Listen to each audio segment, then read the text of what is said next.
Welcome to Nintendo Dads, episode 448, recorded on October 12th, 2023. On tonight's episode, well, we don't have much to talk about, so we're just going to hang out and talk about some stuff, talk about what we've been playing, talk about your questions. We're just going to hang out.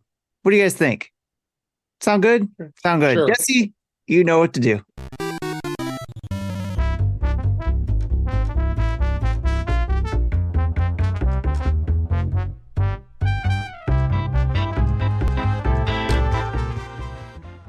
Hey, what's up, everybody? Welcome to the Nintendo Dads podcast, where if you're not down with the wolf pack, you might wind up in a body bag. Ooh. Joining me on the show with us, or with me tonight on the show, is Tim Off. How you doing, Tim? Doing pretty good. It's been a crazy week, and like I said in pre-show, like trying to come down from a long conversation with my son, so he was amped up, so trying to come down from that and trying to do a show now. So, but I'm excited to talk about some video games with you guys and talk about what you've been up to this week. So, how about you, Marty? How you been?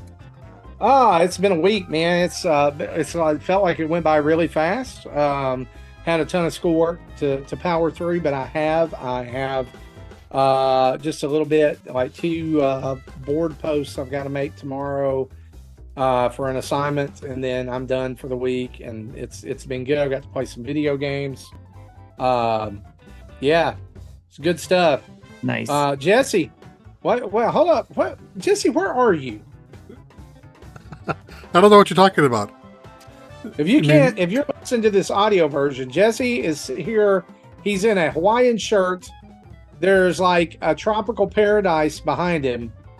Did you just decide to stay in the Bahamas? My wife would have loved to if we could. So yeah, I thought this would be a fun little gag to set up.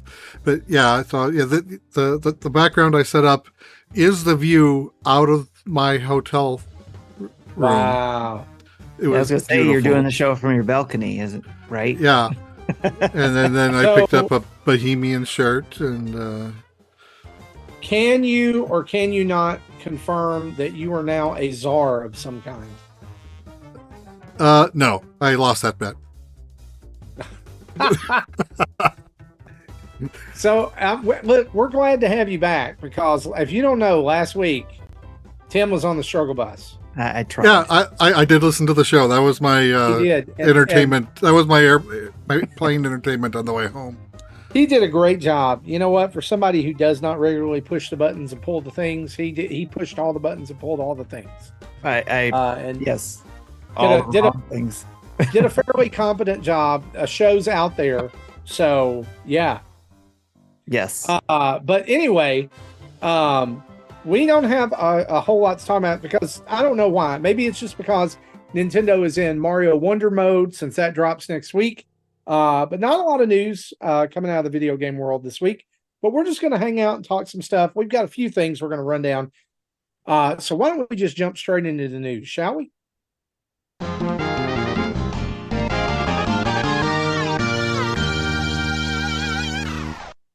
And of course, our news is brought to us each and every week by you guys over at patreon.com/Nintendo Dads, where you can, for $1 a month, become part of the most wonderful, see what I did there? The most wonderful family of people on the internet. You can get access to our wonderful community and just come and hang out with us over on the Discord. Seriously, $1.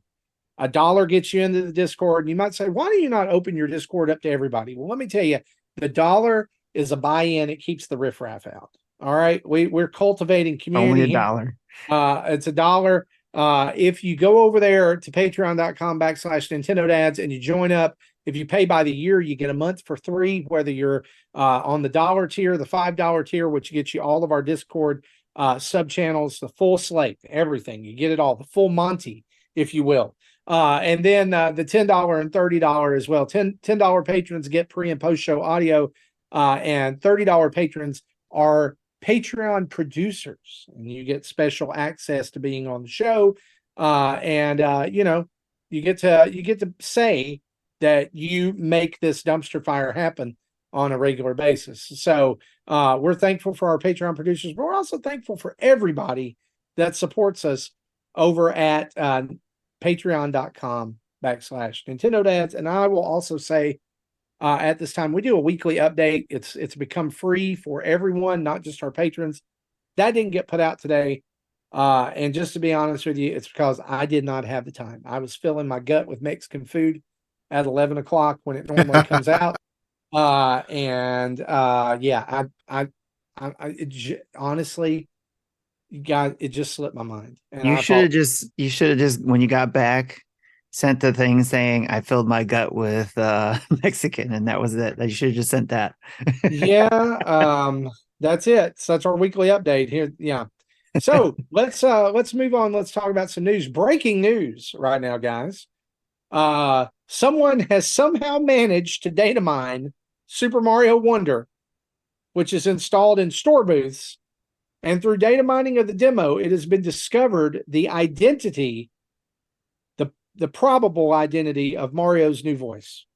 Well, maybe because I saw this morning, I saw a Game Explained video talking about it, and then like after dinner, I saw that was not true. Okay, so we'll throw it out as speculation then. How about that? All right. He's a voice somewhere. We just don't know who or where. He is a voice somewhere. And I will say this, in the lineup of voices that are shown here on this news report from mynintendonews.com, he is the only male voice actor that is not in an identified role. So, you know. Mick Wingert is the name of the voice actor. He has previously voiced characters for TV, movies, and games. He's also been featured in Fire Emblem Heroes and Genshin Impact. And so he's not a stranger to video game voiceovers. But again, it will be pretty interesting to see who this is. And if you want to know, if you want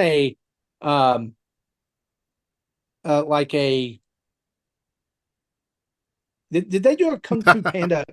Did they do a Kung Fu Panda cartoon like apart from the movies? Yeah. Yes. He was the voice of Poe. He was the voice of Poe. Yeah, it was still CG, but it had lower quality textures because of cheaper budget. It's there. Also, a couple other little news items we'll throw out here. And I'm going to check and be sure these are in the notes. Nope. All right, here we go. Yeah, there's nothing in the notes. Nintendo has, as of this evening, has renewed the trademark for Kirby Triple Deluxe, which was a 3DS game, which, guess what? Switch support goes into 2025. So you can kind of guess what's probably happening there. I bet it's going to get a little update. Nintendo has slightly updated Princess Peach look in the new Princess Peach Showtime key art. I like the new look. What the heck is going on? Look at this. Speaking of new looks, it looks like a well-shaven man there. Yeah, that's he's falling over. That's bizarre. He's also muted. You ruined it.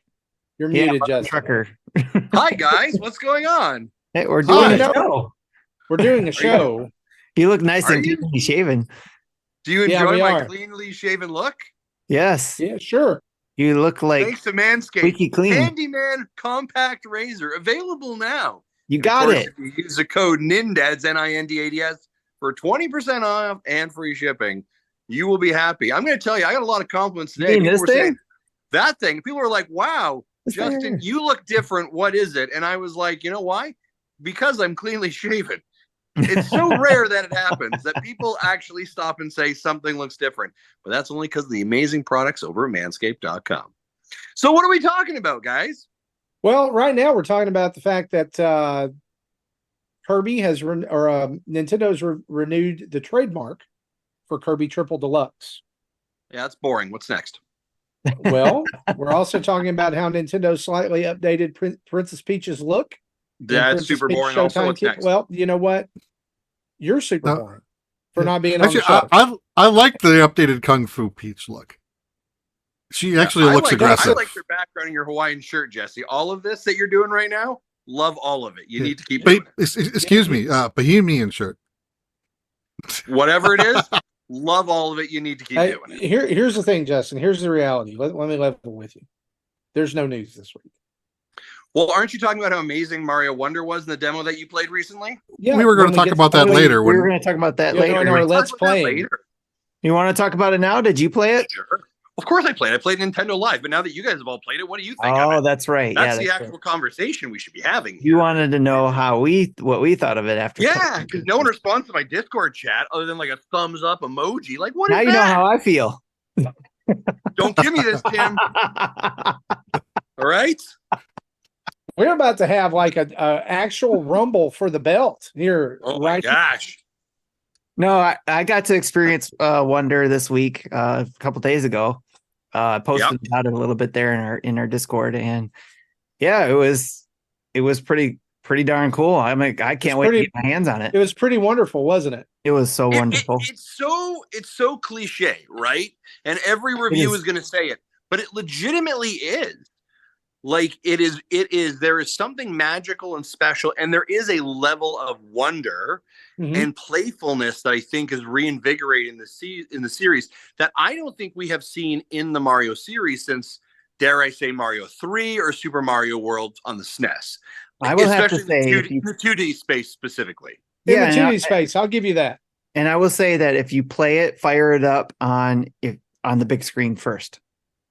Yeah. Because when I played it there, I was like the first screen you get to is the map, and you're just looking at it like, wow.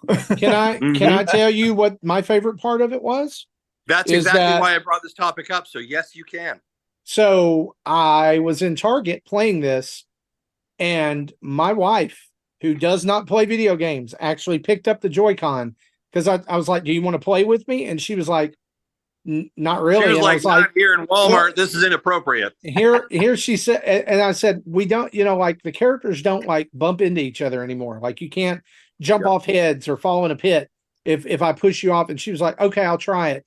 And 10 minutes into it, she was like, "Okay, I really like this." Yeah, I can see us playing this. Yeah, I think like this is gonna, now obviously the challenge in regards to sales numbers is we are at the end of the life cycle, but like this is gonna do gangbusters. And I think your point, Marty, of like the you talked about last time, like the lack of contact physics. I can't remember what you called it. Collision physics, thank you, really does allow for anyone to pick that controller up and to be able to play. And I think the accessibility of it's gonna be incredible. They made a step toward that in New Luigi U by having Nabbit be there and be, completely like, invulnerable. I guess you could fall, you could die, you didn't have any lives, that was a great step. But rampaging around the screen with two Mario and elephants and not bumping into each other and like getting mad because you're doing that, absolutely everything I wanted in multiplayer Mario. Seriously, I'm so stoked by that. The funny reaction I got on my wife when she was watching me play it was like, "We need a new TV." All right, that's the reaction we got out of that game. So done. Yeah, like we're just a week away from it. It's going to consume next weekend's social media feeds. Do you know what I mean? Like it's going to consume my life next weekend. Yeah. I think it's we played 2 levels and we got to the there's I got some balloons. I don't know why I did that. I don't know how you did that either. I did this. Oh, there it is. Welcome. Magic. Welcome to the new Mac OS. I don't know. Anyway, it must be a Mac thing versus a Zoom thing. You're supposed to be able to do it with this too, like thumbs up. Oh no, I'm turning that off. Anyway. We played the first like Welcome to the Flower Kingdom was the first level, and then Scramskedaddlers, that was the second one that you could play. And we played up to the point like we were walking out onto the Move Anywhere map, and there was like 3 or 4 other levels available that you could do, as well as a badge challenge, and we had to stop because we had to go pick my daughter up from dance. Well, which you probably would have run out of time anyway. The demo would have ended because that's as far as I got. I did explore that area a little bit, but I didn't enter any levels. But as soon as I was ready to enter a level, I got a white screen. Thank you for playing. Yeah. Thanks for playing, right? Yeah. Okay. Yeah. Now, Jesse, you're getting this next week early on Thursday because you use Japanese vouchers or whatever. Yes. Are you streaming this tomorrow on Thursday? Is that your plan? What's going on here, pal? That is my plan. Tune in. It'll probably be around noonish Central Time. Right on. Nice. Yeah. Good deal. Yeah, I figured. In the past, I was reluctant to stream on Thursday, but if Game Explain can do it and not get in trouble, I think we're fine. There you go. Right. If we do, just say, hey, I was in Japan. Yep. Well, they have it. They can look at the receipts. I bought it legitimately. As your background, can you put like Nintendo's Japanese headquarters? Not now, but I can. Well, I mean, and just look really tired, and there you go. Mm-hmm. Yeah, I can do tired. Mario Wonder 1 week away. Pretty stoked for that. What else happened? Lego revealed the new Animal Crossing sets. What'd y'all think of that? Yes. Disappointed, Marty. I'm very disappointed. We talked about how we thought it'd be really good.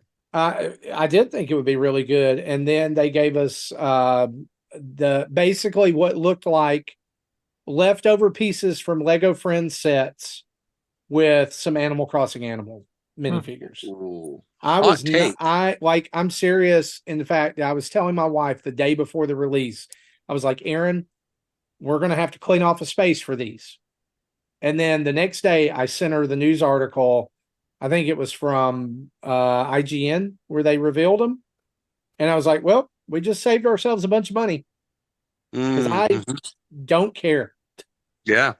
I mean, what were you expecting from it, though, is what I'm curious. So here's what it looks like what I would expect from that series. What I expected was, like Lego Harry Potter quality buildings. Like if you look at the locales in the Lego Harry Potter sets, they're very well done. This looks like, I mean, like even the Nook Mart and Nook's Cranny is tiny. I'm sure they wanted to keep these to the younger demographic instead of. I was going to say, what's the age range on this compared to the Harry Potter set? I get like, okay, we're getting a Piranha Plant. Right. I mean, Nintendo collectors are getting a Piranha Plant. Like probably kids are not flipping out about that, but like, why can't there be both?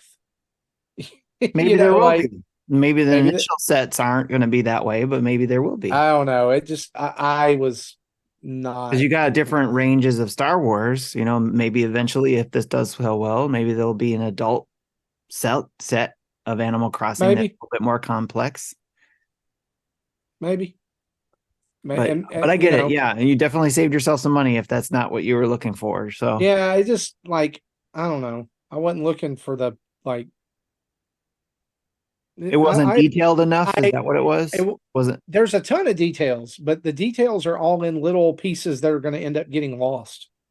Like it's like fish and skateboards and all kinds of stuff. And I'm like, no, I wanted a more detailed like house. Like, I guess like what I thought was going to happen was that they were going to give us like the actual landmarks, like at least one of them, like the museum or the town hall or, the Captain's thing is like, it's him and a boat and 3 lily pads or 3 islands. Like where is smaller, cheaper set? Give us the Dodo Airlines plane. I think that's going to come eventually, but I mean, this is the first initial sets. Okay. So Marty, maybe it will. But here's what I'm going to suggest for you. Okay. Here's what I want you to do. I can hear your struggle, and I can hear your frustration and this desire to be engaged with Lego.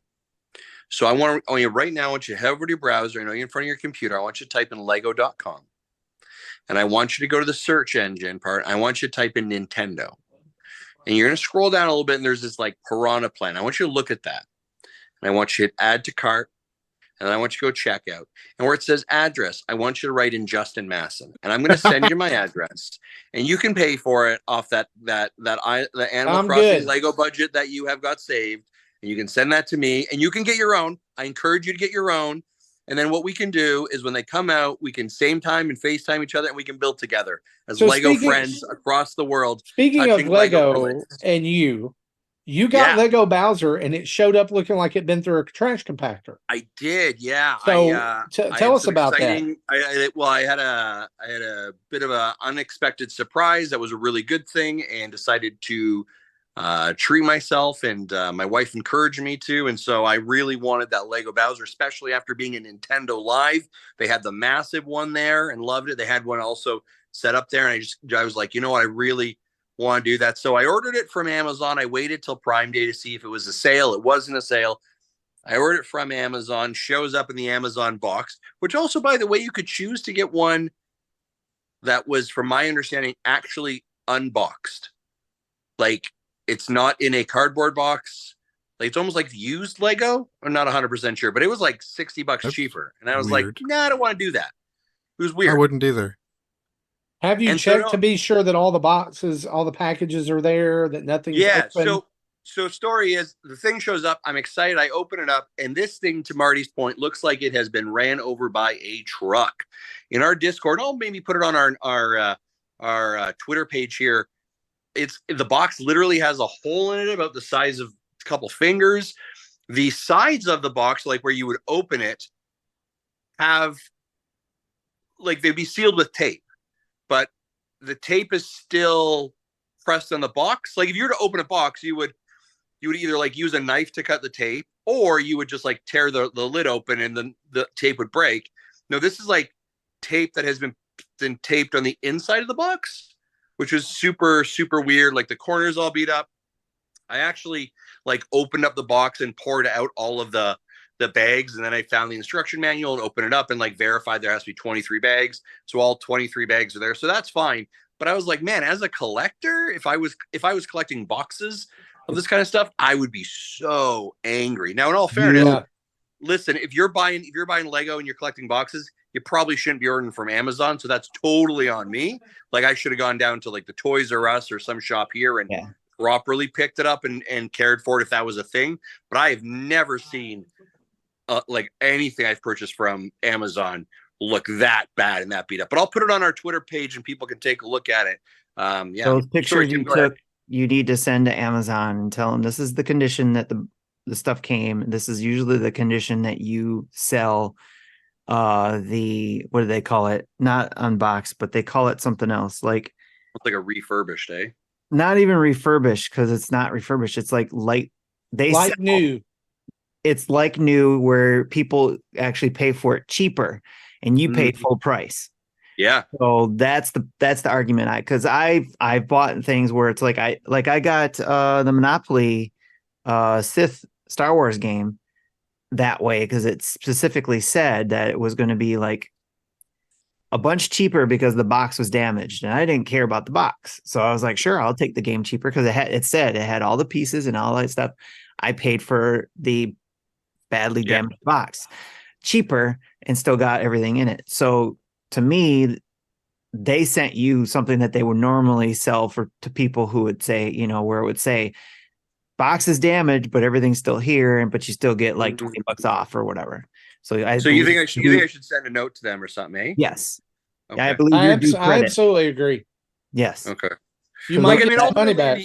Ultimately, in the end, like, I'm going to throw out the box for sure, right? Yeah. Like, but it was sort of like, that's part of, I think, when you talk about like experience, like that's part of it, unboxing something. And yes, there's a whole unboxing culture. I know we're part of it as well. But like the genuine like excitement and like, oh, this looks so good, right? I was like, man, this looks. Yeah, I held on to the box on mine for like a week, and then I was like, I still see you got that Optimus Prime one behind you. I do have the box for it, but here's the thing: that box is significantly smaller. Oh, for sure. Yeah. The Bowser box is huge, and so I was like, I held on to it for about a week, and Aaron was like, "You've got to make a decision about what you're going to do with this. Are you going to keep it? or are you going to toss it? So I was like, you know what? Here's what I'm going to do. I'm going to keep the instruction book. I'm going to throw away the box. Yep. Nice. Okay. Same thing I Cool. did with the Lego Sandcrawler, because the Sandcrawler, and it's not the one that got released like a couple of years ago, where it was like a smaller version. This was like the original. Well, I think it was like $399 in the store. Oh wow. I had our student ministry kids pulled their money and bought it for me one year for my That's birthday. very kind of them, isn't it? It was awesome. Yeah. And so it took, I remember it took 5 days to put together. I've never had a Lego set that had that many boxes or that many bags. I'm actually holding off on building this until Christmas. And it's going to be like my over the holidays. I have like 2 weeks off. That's a pour great. it over across the table and just. I had to wait until, like, I got mine Christmas morning. I had to wait until all the little kids in the family went back to their places. Yeah. Because I was like, I don't want anybody touching this. I want anybody moving any pieces. Like if I have to stop in the middle of a bag. So what I did was I just sat down. I'd do like 2 or 3 bags at a time, you know, and I did that with the original NES one that came as well. And I did the same thing. Do you have the Mario Lego, like the actual Mario Lego? No, I do not. No. Because there's an interactive element to Bowser. Oh, really? I did see it on I did see it on my beat up box. Yeah, there's a little interactive element. I mean, it's not much, but I was figuring if you had that, it'd be something cool to watch out for. Yeah, I'll take a I'm looking at mine right here. It's the piranha plant's going to look really cool next to it. I'm excited for that. That is a suit. I'm actually shocked they haven't set pre-orders up for that yet, because I think it's coming out on the 7th or whatever it is. November 6th. It's like available. It's released. It's in stores. Yeah, so I'm gonna pick that up. I'm super stoked for that. It's really not like when you compare it, it's not all that expensive. No, I think it's, it'll be interesting to see if they do any, like, what's the next thing? Are they gonna do like some busts? Like, are they gonna do brick heads? Like, there's so many options that really have. Minifigs. Like they could do so much with Mario. I like the brick heads. Come on. Yeah, they could do tons. They are gross. Absolute tons. Yeah, I would rather than not do brick heads and do more like enemies. Like I would like, if we're gonna do Piranha Plant, then I'd like a Goomba. I would like a blooper. Cool. I would like maybe a Fire Flower. Yeah, that's the question really block. Good one actually next. Do the Fire Flower or the star, to like do an actual star. Yeah. A Goomba stack. Ooh. That'd be cool. Yeah. Yeah, those I'm excited to like I said before, I'm excited to see their continued partnership. So hey, listen, folks, series? You know the Speed series? I would love Mario Karts in the Speed series. I was just thinking that too, yeah. Yeah, that'd be very, very cool. If they did it like as the actual, like if they didn't do a figure with it, like someone sitting in the cart, and they just did it as the cart itself. Well, I think it'd be a lot carts, and then you can put the Mario, interactive Mario and Luigi and any other ones in it. Yeah, I think Lego cross Nintendo is just going to print money forever. It'll be pretty incredible. So, yep. I wonder if we're going to see a transition into a game. Like a Lego Mario game, right? Sort of like Lego Star Wars, but now it's Lego Mario. I don't know what that would look like necessarily. Could you think of some of the like games that Mario or Nintendo has put out before, like Yoshi's woolly Yoshi, right? And the claymation Kirby, like using different textures and designs on their main characters and what that would look like. I think that would be quite interesting. So the team that did the last Lego game, you think, because they've been pretty quiet, you think maybe they're working on that? It's possible. It's 100% possible. I'll be completely honest with you that the last Lego game was Lego 2K Drive. I tried that. No, I'm talking about the team that did the Star Wars game. I don't Star Wars one. Oh yeah. I don't think they're the same teams. Yeah.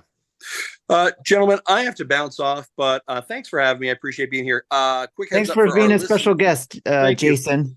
Yeah. Quick heads up for our listeners. I have a code for Borderlands 3 that came out last week.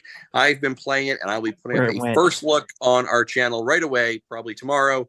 So check out that. If you're interested in Borderlands 3 and are maybe waiting to pull that trigger or pick the game up, you want to check out maybe my first look first and impressions, that will be available on our channel next week. Thanks for having me. I'll be back next week. Bye. Bye. Well, that was special guest Jason. Sometimes Jason Mason. I think he interrupts our show because he's watching along and he's like, yeah, they're not doing a good job. So I'll go and spice it up. I don't know. Rounding out our news this week, a couple of game release updates. Out now, Persona Collection for Nintendo Switch. 3 games for $90. That's Persona 3 Portable, Persona 4 Golden, and Persona 5 Royal. So if you're like me and you paid $60 for Persona 5 Royal, this stings a little bit. Ooh. Yeah, I paid full price. Day it was So did released. Is this physical or is this a digital package bundle? It's digital. It's digital. Okay. That's fine. Makes me think that maybe there's 1 or 2 of these that have not sold very well. And they need portable. to find a way to move them. I thought maybe it was just because the holidays coming up and some companies do bundles and stuff for holidays. I will say this, that's a lot of RPG for $90. It is. It's literally 300 hours. Yeah, it's a lot of game. It's a lot of game. So if you take 300 and subtract it by or divide it by 90, that's it's probably a pretty good deal. Also out soon. This is out of nowhere, but I love it. A Boy and His Blob Retro Collection comes out October 17th. I saw this in the PR. I'm like, okay, we have to talk about this. 2 games for $9.99. You get A Boy and His Blob Trouble on Blobolonia, which is the NES game, and The Rescue of Princess Blobette, which came out. It's a sequel. It came out on the Game Boy. I remember hunting down a copy of A Boy and His Blob for the NES because I was so blown away by the coverage that Nintendo Power gave this back in the day. Loved the game. I'm sure now it feels really dated. Oh yeah, I remember playing this on Wii Virtual Console, and I'm like, oh crap, I forgot David Crane designed this game because the boy runs just like Pitfall Harry. Yep. I thought it was kind of odd here that the Wii version of the game, like the reboot, was not included. I was expecting that to be part of the bundle too, but no, it's not. Oh, Jesse, that's going to be DLC, and you know it. Yeah. Yeah. For another also, $10. Out later, announced this week, and I love the title of this. It's like a fever dream. Pac-Man Mega Tunnel Battle Chomp Champs. What even is this? I forgot about that. It's a battle royale game. They noticed they didn't announce this until after Pac-Man 99 was gone. But apparently this was on Stadia. And now that Stadia is no more, they're now releasing it on every console. Stadia. Yep. I didn't know about the Stadia thing until several days after the So do you is it a tunneling game with Pac-Man? I only saw like the 30-second trailer, so I kind of have no idea what this thing's about. Prove your mettle in the world's biggest playing 64. Prove your mettle in the world's biggest multiplayer Pac-Man experience. That is a lie, because the world's biggest Pac-Man multiplayer experience was Pac-Man 99. Because this only has 64. Well, that was a website where people can make their own Pac-Man mazes, and then it would be slapped on to other people's mazes. That was the biggest Pac-Man maze Key ever. Feature. Go head-to-head in the biggest multiplayer Pac-Man maze to date.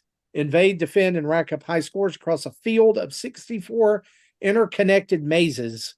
New moves and game mechanics. Take advantage of brand new power-ups. Spy on neighboring boards. And much more. Be part of the game even if you're not playing. Spectator interactivity means even viewers are part of the thrilling action. And you can also customize your Pac-Man with fun skins. They say they're fun. They may not be. That's debatable, I'm sure. I'm sure it's like Pac-Man with glasses, Pac-Man with hat, Pac-Man with cherry, Pac-Man with orange. I think I saw like unicorn Pac-Man, and Then why can't you just run? Oh, here's Pac-Man with snorkel. Yes, okay. Like, why could you not just like gore people if you were Unicorn Pac-Man? That would be interesting. I mean, really, right? By the way, Yeah, sure. shout out to Gaming Dad. He stopped by and said hi.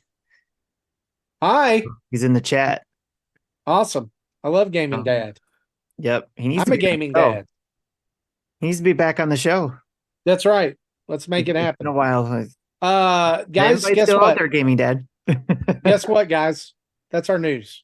That's it. Well, That's before we move on, what are your thoughts on the Mario Wonder shorts that Nintendo has been releasing?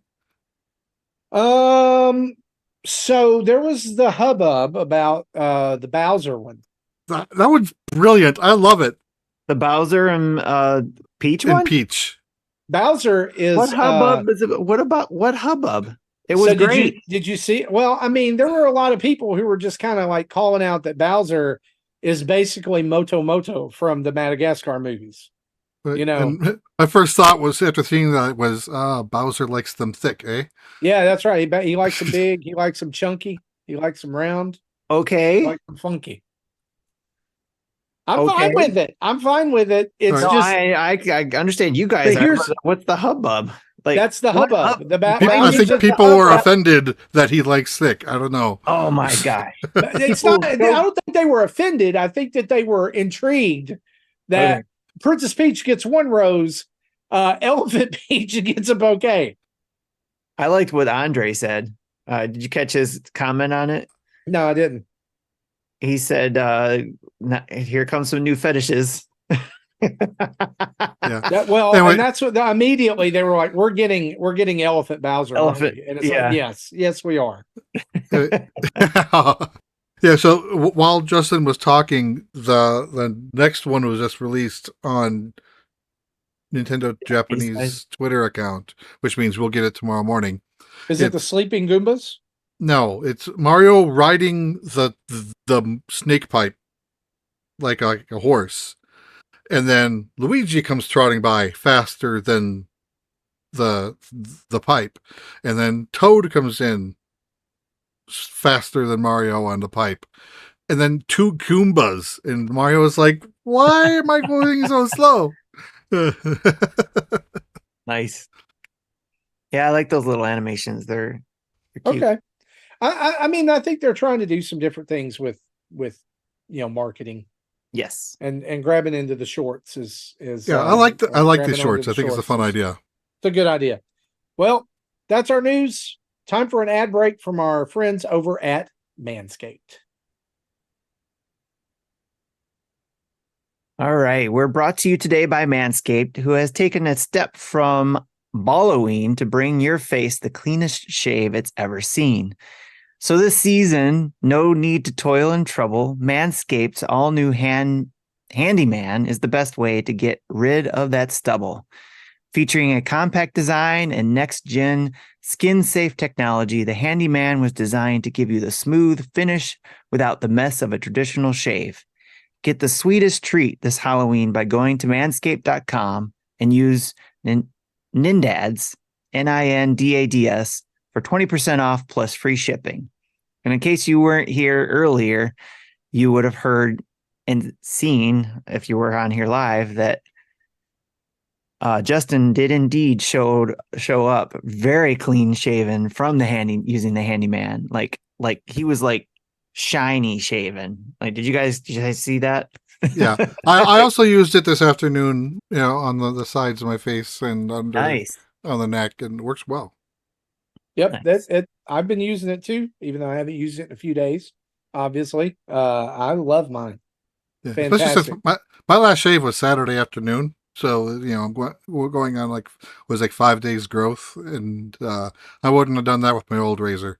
I would have used the beard trimmer to make it into a stubble first, and then shave it down. But this was able to just eat it by itself. That's awesome. Nice.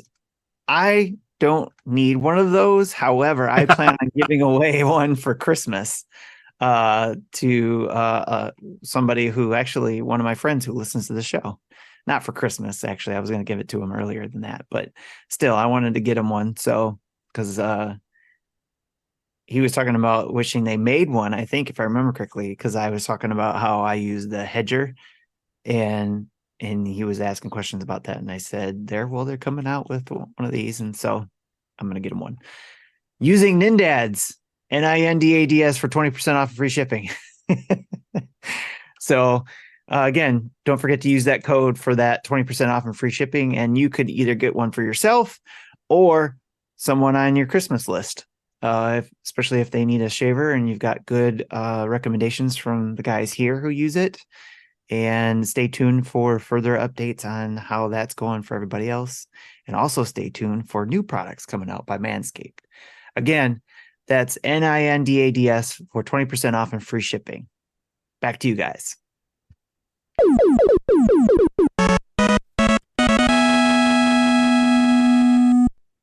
All right, just a reminder that every third Friday of the month at 10 p.m. Eastern, the community gets together at the table, otherwise known as Discord voice chat room, to discuss whatever's on everybody's mind. And if you want to join in, you can either subscribe to us via Patreon at patreon.com/NintendoDads to get access to the Discord, or if you're a Amazon Prime subscriber, you have a free Twitch Prime subscription that you can set every month.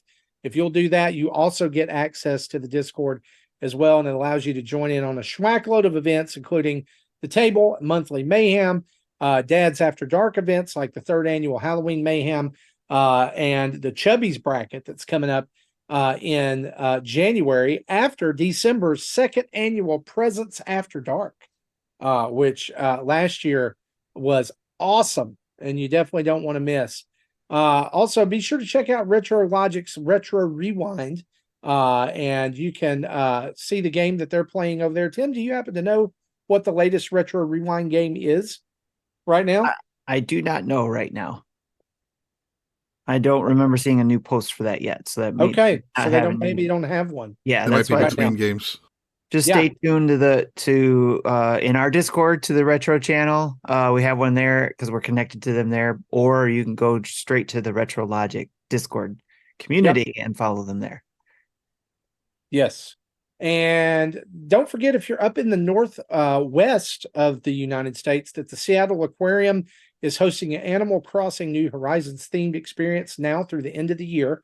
You can go and play and learn there and get some photos with some of your favorite Animal Crossing characters, and participate in a bingo scavenger hunt. Extra Life plans are coming together this year. We will be supporting Extra Life at local events. Tim, you want to tell us a little bit more about that? Sure. Yeah. In my local area, our Extra Life team in Detroit, they're doing an event at Japanese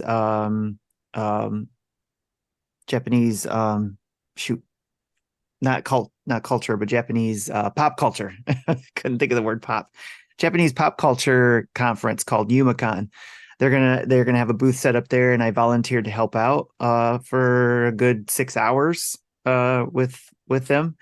So I'll be doing that on Friday, the day before the National Game Day.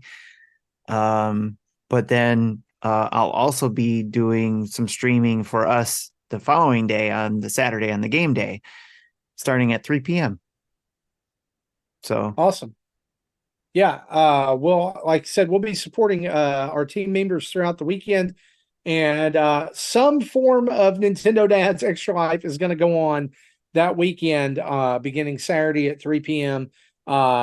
There's several extenuating circumstances for myself this year. I'm not going to be able to do a 24-hour stream, but I do plan on participating for some of that. I just haven't joined the team and set a goal yet, but it's probably going to be far less than it's been in the past. And I'm sure my son will be part of that too. It's just for some reason this year that's falling at a really weird time. Like just lots going on. Yep. My wife's out of town that weekend. I've got lots of that's why I put down there that assignments, and the Nintendo Dads would be popping in now and then, and we will for sure have 12 hours from 3 to 3 starting Saturday on the 4th. So for at least 12 hours. I mean, and that'll be me going. And if you guys keep me going, I can go past 3:00 in the morning. But if it's slowing down and nobody's participating, of course, I know it's 3:00 in the morning, but that's what the plan is do it for 12 hours. I'm sure you guys will pop in at some point. We'll have some digital prizes this year so that we don't have to worry about mailing things to anybody. And hopefully those digital prizes can be sent to anybody who, has access to getting those codes. So it'll depend on what that is though, too. So we're reaching out to a few places to try to get some digital codes so that we can give those away. But right now, as it looks, we might just do the good old fashioned straight up where we're going to raise some money for 12 hours and see what we can get to go for. I think my goal for the, it's under my side, but it's for the Nintendo Dads so far is $2,000. My side specifically, because they have this sweet rug, Extra Life rug that you can get and put in your area if you get over $2,000. So if I can get that and help the Nintendo Dads get above $2,000 this year with my help, then it's a win-win, I believe. So I'll be able to get my first. Well, I shouldn't say my first one. I've gotten the medals, so I got something from doing Extra Life, which is pretty cool. Besides, obviously, helping out children that need that stuff, it's pretty cool to have something to remember that by. And I thought that rug would be really cool to have underneath here. And so if I could do that, that's my goal, and it'll also help get $2,000, which is what I think I had last year from everybody's generosity. So on my team, or at least my part of the team. But that's the idea. Is that again, we'll be helping out Extra Life one way or another, either by local events or by what we're doing, either by Marty supporting his son doing his event, or the Nintendo Dads popping in on mine if it's just me doing the full-time one, because I know Justin's busy, Jesse, you're busy, Marty, you're busy. So, but maybe I'm not sure. I don't know what I'll be able to do yet. I'll probably be able to do like maybe an hour of just miscellaneous weird things that no one else would be doing. Like, like I've streamed in television, I streamed Famicom Disk System games. I might try to live stream part of a Lego build. I don't know. Well, one thing that I'm planning on doing is long form Lego build. I may do that. There you go. I'm planning on also doing a stream because you can play online the wild card football game that I've been playing. And if I get good enough by that point, maybe I can play somebody in the community, or they can get good. Yeah. So we'll see. There's lots of things up in the air, but for sure we'll have at least 12 hours that will be streaming. That weekend. Well, that's our events. It's time to take a timeout.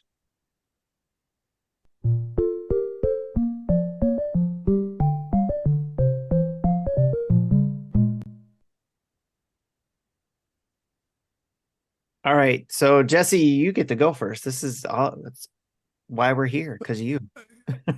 Yeah. So obviously I was out of town last week. We was in Bahamas, out of country. So learned a few interesting things. Like one of the things we did, we did go spend an afternoon off resort. The taxi driver we had kind of gave us like a little mini tour of the area, and he said that the town just on the other side of the bridge, the locals call it the hood. And I'm like, well, that doesn't give us a good feeling, but it's a different connotation than what we have stateside.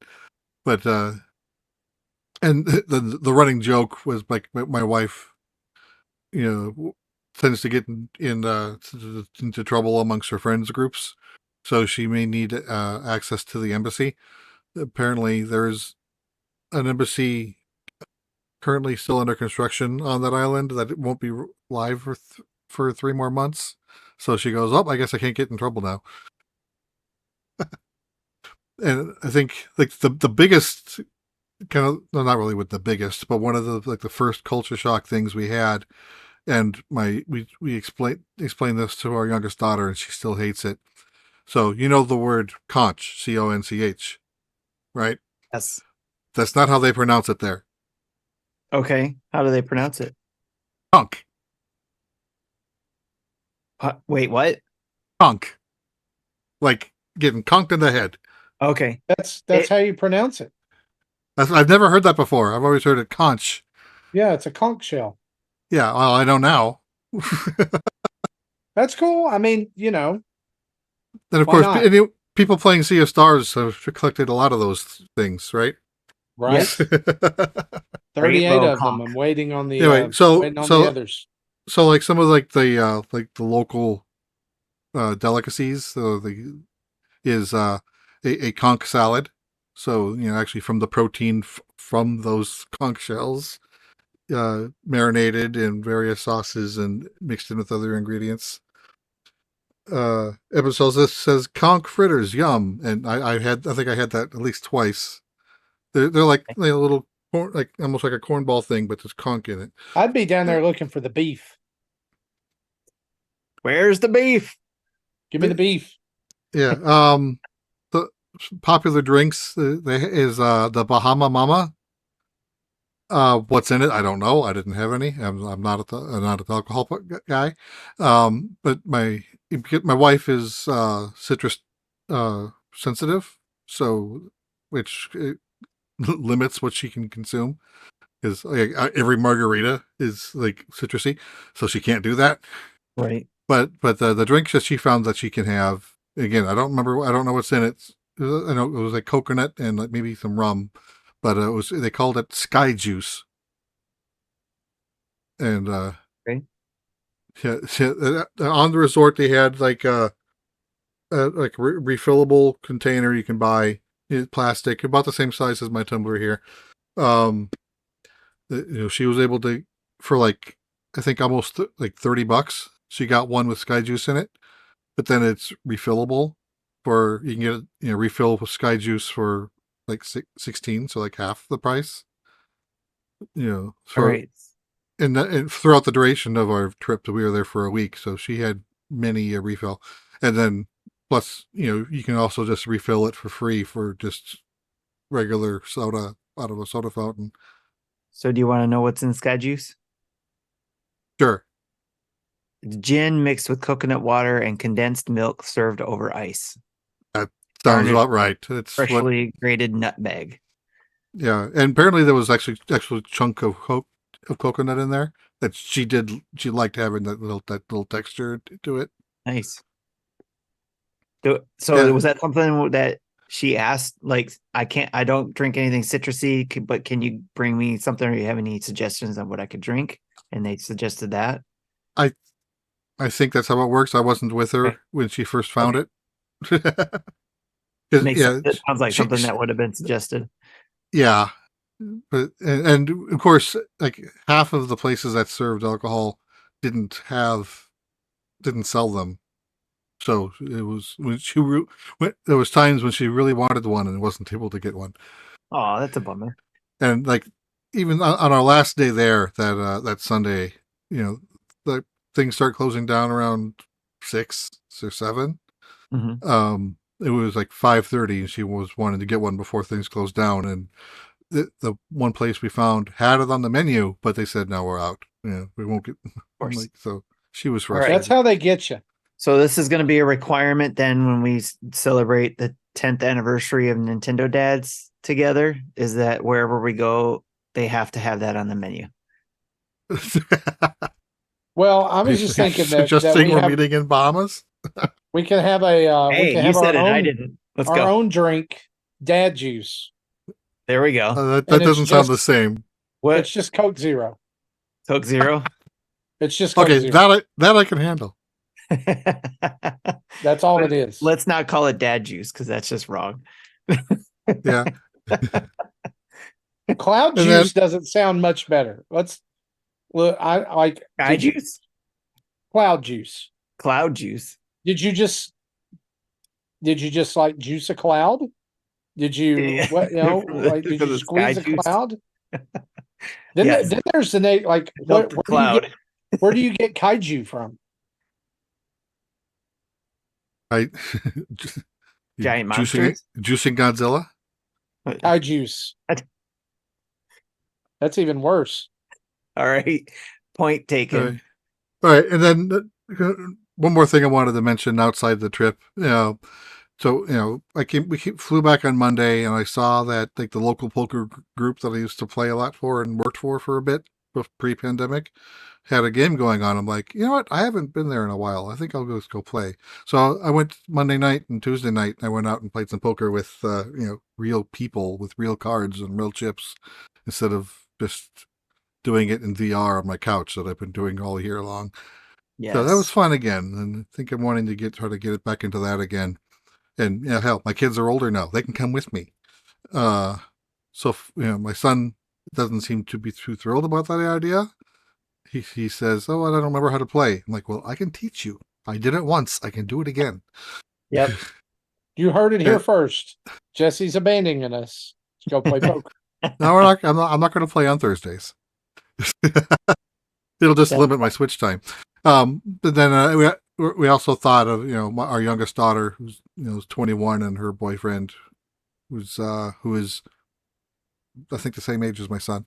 I think they were in the same grade. So, we can. I asked. I think all of us going out together, I think would be fun. But again, if I don't know if the boyfriend knows how to play poker again, so if he doesn't, again, I can teach him. And kind of like, even if he knows how to play poker, but only knows how to play because of online stuff, I can still teach him like the etiquette, if that's the word I want to use, of how to deal, how to handle the chips, things like that, how to not handle the chips. What's the main game you play? What's the main version? Oh, Texas Hold'em. Okay. Yeah.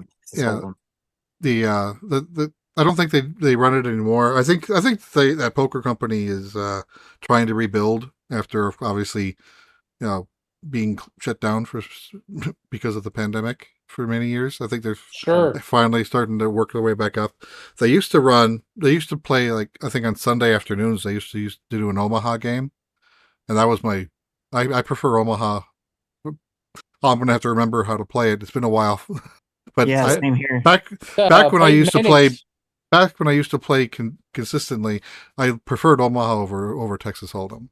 That's Peyton Manning's favorite type of Omaha poker as well. Yeah, he just he can't even stop thinking about it when he's out on the football field. Right, just yelling about it. The problem. He needs to get seen for that. Yep. Kids don't gamble. Otherwise, you just start randomly yelling out Omaha in the middle of a football field. Well, so what I've been, again, this poker group is free to play poker, and they do have cash prizes for the winner and maybe top two. Oh. Yeah, okay. It's over at various local bars.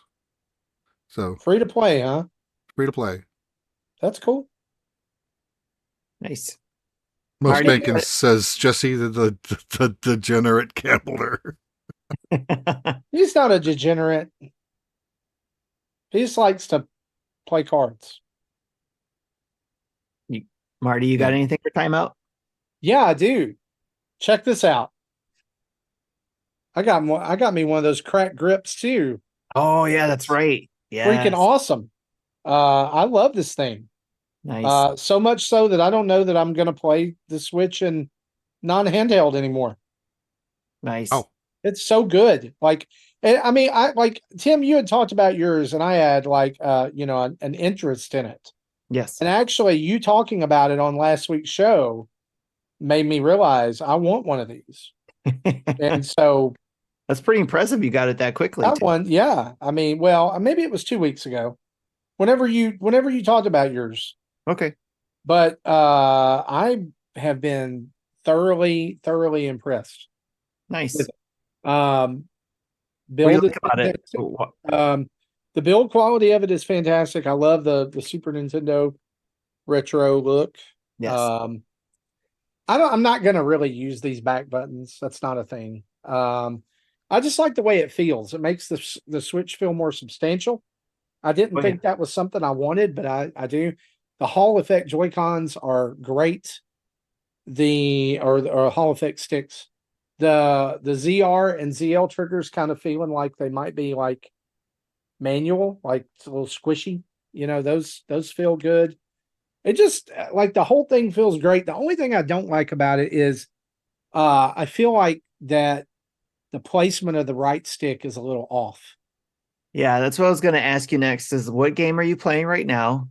And if it's not using that right stick a lot, then you'll be okay. But as soon as you play playing game, Power Wash Simulator on it currently. That it does uses the right use it stick a lot. Okay. Uses the right stick a lot. That's basically you an can aim. tell. Like, That's your so I aim mean, button. I've got like I can hold this side, but then like with the right joystick, I have to kind of like angle my hand. Yes. And that's a really weird, like, That's the only complaint I have about it. You don't have to do that even with a regular Joy-Con. Nope. It's just, I don't know, something about it where it's placed. It's just, I really wish that what they had done is just do the joystick up here where the buttons are and move the buttons down. That would have made it more like the Steam Deck too. So if they were, Nitro and that maybe they were trying to, get away from that, Yeah. But I'm looking forward to seeing if they do something for Switch 2 or whatever's coming. Maybe they'll make the change then. Maybe Nintendo will go ahead and make the change and put the sticks together. Who knows? Yeah. We'll see what happens with Switch 2, but honestly, what I would love a Nitro deck too, if they do that, move it up. I don't want Nintendo to put Cracked out of business, but I would love if the Switch 2 was this. Really? Like, this is the portable. It feels more solid. Yeah, you take the guts of it out and it becomes the home console, and then it has this to go with. And that way they get around the Joy-Con issue. Go ahead and do the Hall effect sticks. It's more beefy. Kids can carry it. You don't really need. I do worry about like what happens if I drop this.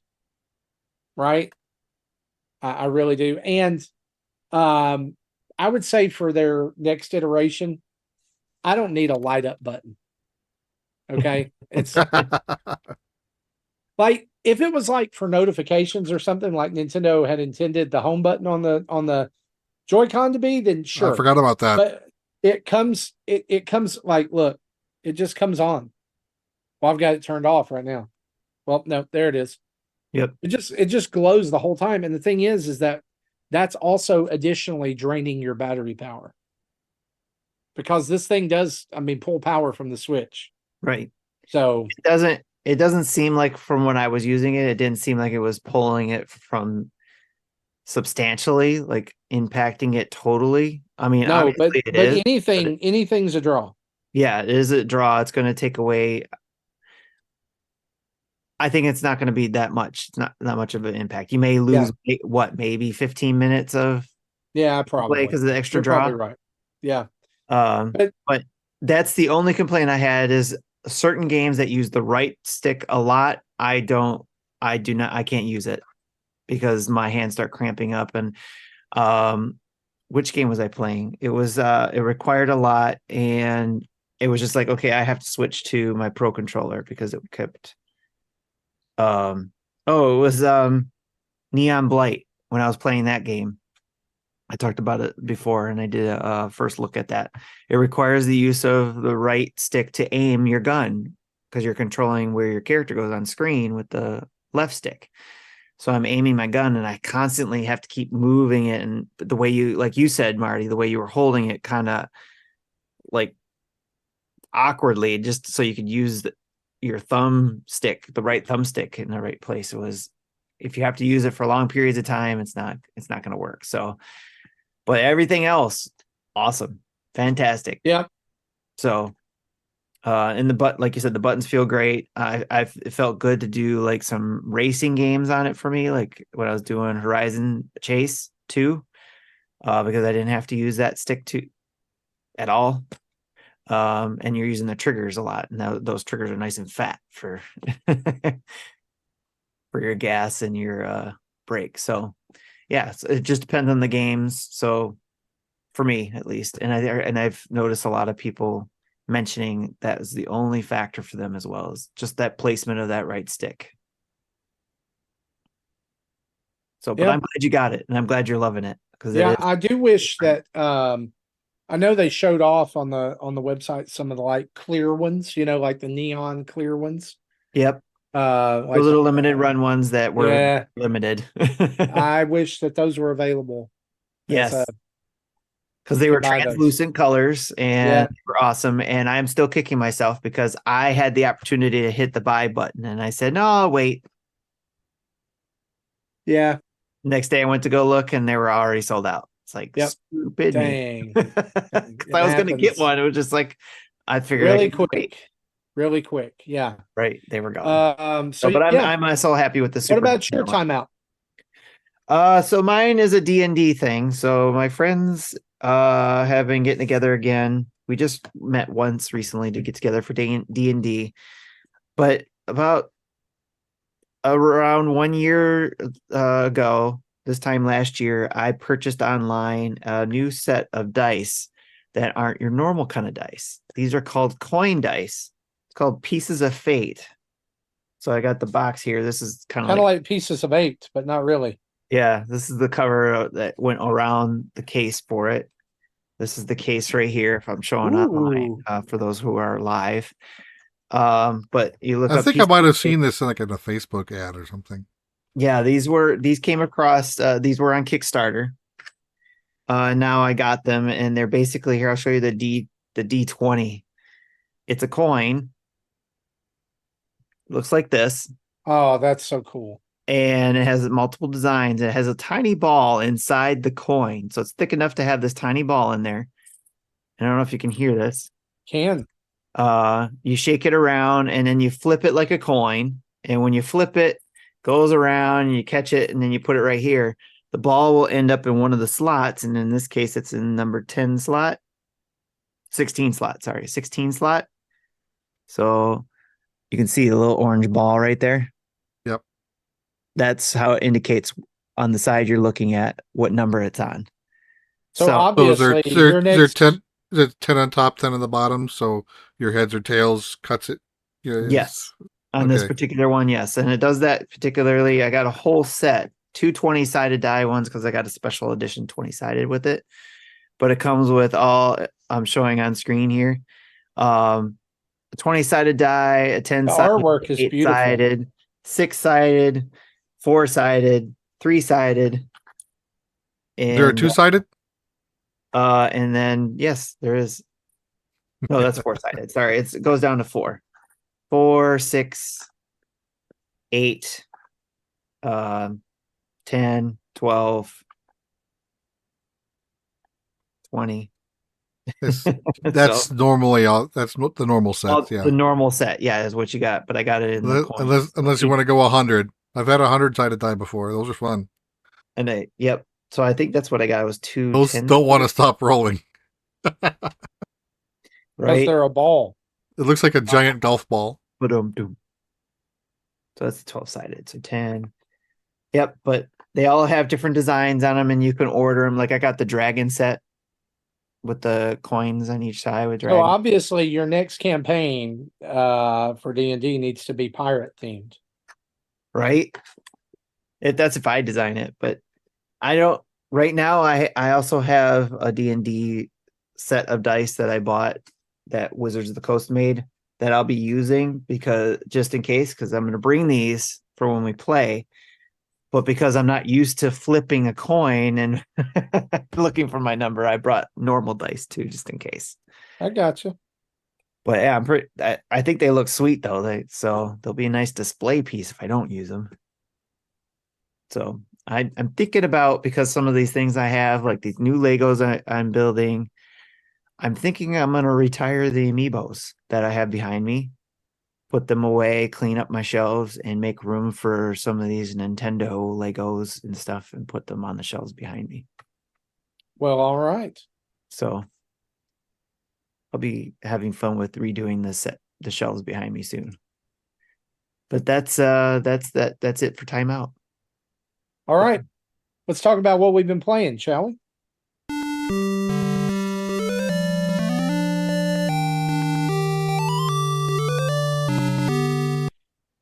Jesse, why don't we start with you? What have you been playing? All right, so I'm trying to even remember what I've played, but I could while I was out of town, had very little time to play. But before the trip, I did a stream of like the first half hour, 45 minutes of Infinity Strash Dragon Quest: The Adventure of Dai. That's a mouthful. Um, so if you're Adventure of Dai was an anime that ran on, which you can still see it on Crunchyroll. It's 100 episodes. Started in 2020 and went and ended last year. And this is basically a game retelling the story of the anime. I haven't played it past the what I streamed yet.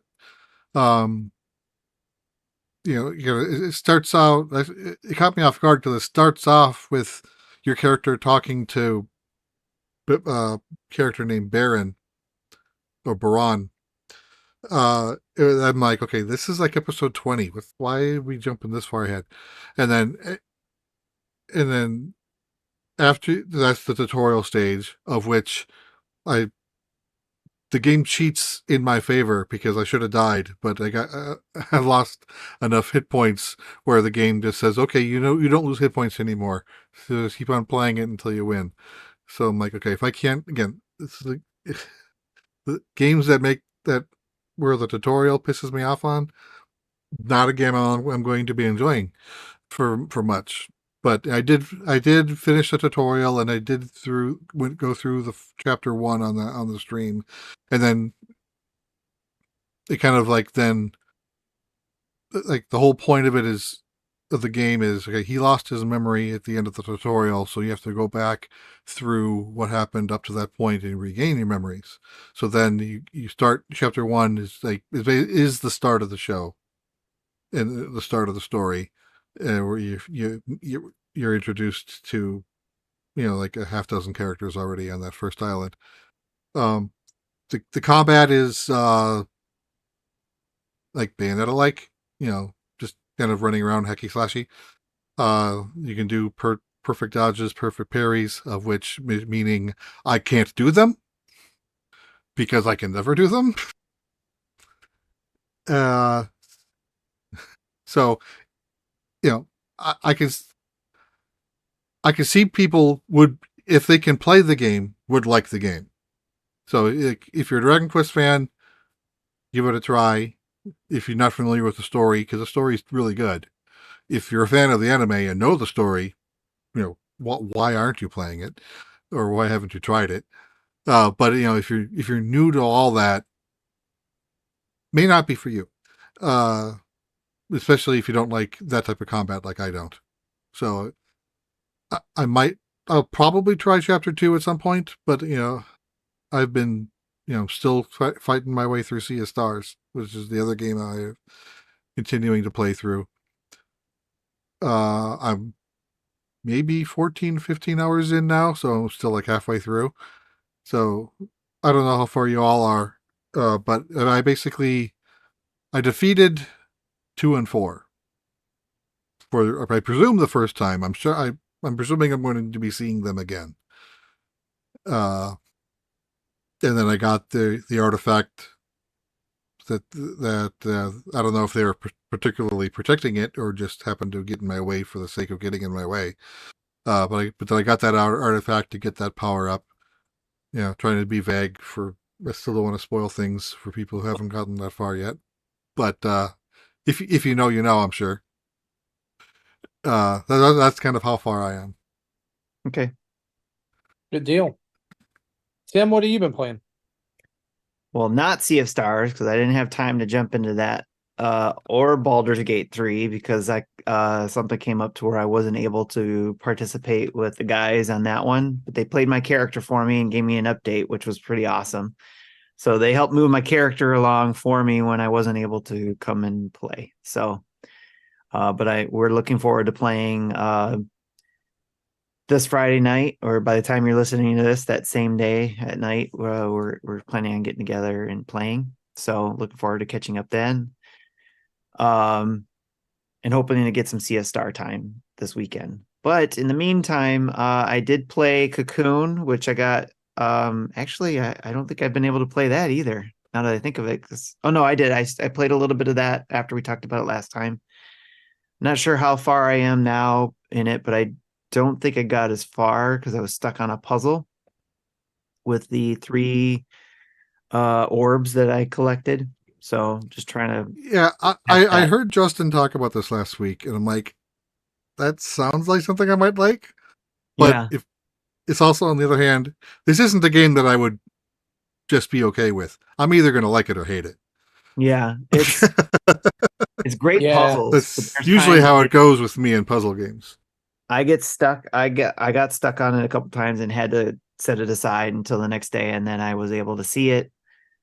What I couldn't figure out before. I don't know what it was, but it was just like, okay, maybe I was spending too much time and not seeing it. But so whenever I get stuck, I just move on and go to the next thing or try something else, which is Detective Pikachu Returns. That game came out, and thankfully Nintendo gave us a code for that. And I was one of the 4 dads to get that one, which was totally fine because I played the first one and wanted to play the second one so I could save Tim's dad. Because unlike the movie, if you saw the Detective Pikachu movie in the game, this is not a spoiler because you learn this in the information that Nintendo sent out and also the beginning of Pikachu Returns game. You don't find his dad. So it's only a spoiler, I guess, if you want to play the 3D game. Yeah. So this is not a remake. This is a sequel.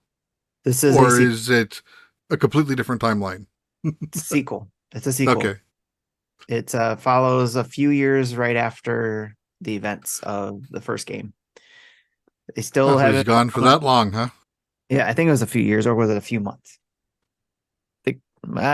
Anyways, it happens right after the events of the first game, and you're still trying to find Tim's dad. And some things happen, and I did a first look at it, played the first probably, I think, was it 45 minutes of the game. It was basically getting through the tutorial, kind of getting through one of the first detective figuring out things and deductions and all that kind of stuff, up to the point where I have to go find a jewel thief.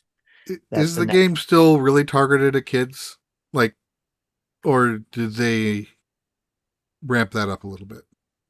It is not ramped up. Not ramped up. Probably, yeah, it's not ramped up. It's okay. Still, because pacing is slow. I found the 3DS talked down to me, and I didn't like that. That's why I didn't get far in it. Okay. I am not a 6-year-old. Excuse me, sir. I didn't feel like I was talked down, but it did feel like it was meant. It's definitely got slow pacing. And it's more of a side scroller in some instances too. So, but I mean, you can go in depth wise into the environment, but it's still technically a side scroller. Oh yeah. And like any beat up from the SNES era, right? Yeah. Yes. Kind of like that. Yeah. So, but I still have to do the thief, find the thief, the diamond thief or whatever it was called in the first, I guess the first major mission or first detective investigation you had to do. But it was a good start. Again, I do want to play it, but right now I'm more I want to finish Cocoon. I want to finish Sea of Stars. And I'm also playing Wild Card Football, which is an NFLPA football game. So that's real players in this football game, and to me it's like an NFL Blitz type game. It's arcade all the way. I'm interested.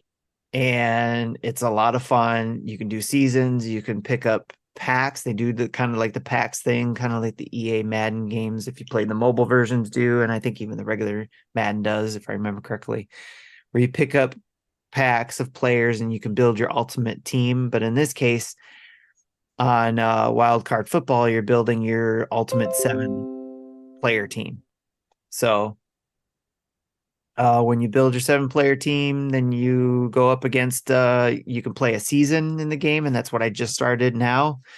And it does ramp up pretty quickly on the difficulty. So, but you can change your difficulty level. Right now I have it to normal, and I played the first season and lost because they play tough. But that just means I'm just getting started and learning some of the moves and mechanics, because you can do some crazy stuff, like it implements cards that you can also use during gameplay that will either help your players or give the opposing team a disadvantage. There are also cards that will block the opponent's ability to use cards too. So, because they can use cards as well. And then also your cards could cancel, both players' cards could cancel each other out. So there's opportunities for that. So there's some strategy behind using the cards during gameplay. You also get a power meter that helps decide, because you can't just use cards all the time. There's a cost to it, to playing those cards. So if you're a Magic player, you might be there's kind of that mana effect, if you will, where there's a cost to play those cards. You got to have enough energy built up to play those cards. And every time you use a certain cards, it'll take a certain amount of energy from you. So you have to play smart too with those cards. So there's some strategy there I got to get used to, but it's still a lot of arcade, especially with some of the cards where you can activate an energy ball around you during a run or something that will electrocute people around you if they try to tackle you. So shocking. There's some power tackles, and there's some really cool tackles in there that look like wrestling moves, where they do like total suplex, or the various types of suplexes depending on how you get tackled. So there's even a body slam tackle that I've seen them do too. Friendo asks if you can play the Black Magician. Can you play the Black Magician? I don't know if is that a Yu-Gi-Oh reference or something else. Oh yes, it is. That's right, Yu-Gi-Oh. I haven't unlocked that card yet. That comes later. What about the Blue Eyes White-tailed Dragon? Or exactly. That you got to have enough credits to build up to get that. So that's the other thing I have to learn too, is how I can buy decks or card packs to be able to boost up the decks that I build, or to have on hand to be able to play and do better. And then also the packs you get will unlock some players too. So you can get common, uncommon, rare, and legend players. There might be even another level higher than legend, or whatever they call it. Patrick Mahomes is that upper echelon player. But there's a lot of elements there. That's a lot of fun. It is not a football simulator like some of the other games that I've done reviewed on for us, or took a look at, like your Legend Bowl or your Retro Bowl, where there's a lot of team management and all that kind of stuff.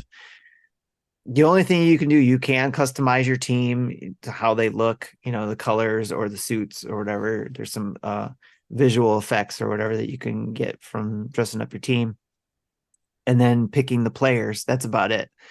It's all arcade, and I'm having a blast with it. I want to play it some more. And again, like I said, for Extra Life, I'll definitely be bringing that into the rotation to play with either with people online or anybody who wants to play a game against me. Hopefully I can get good by that point. Otherwise, I'll just be like, all right, I guess we'll show everybody how bad I am. But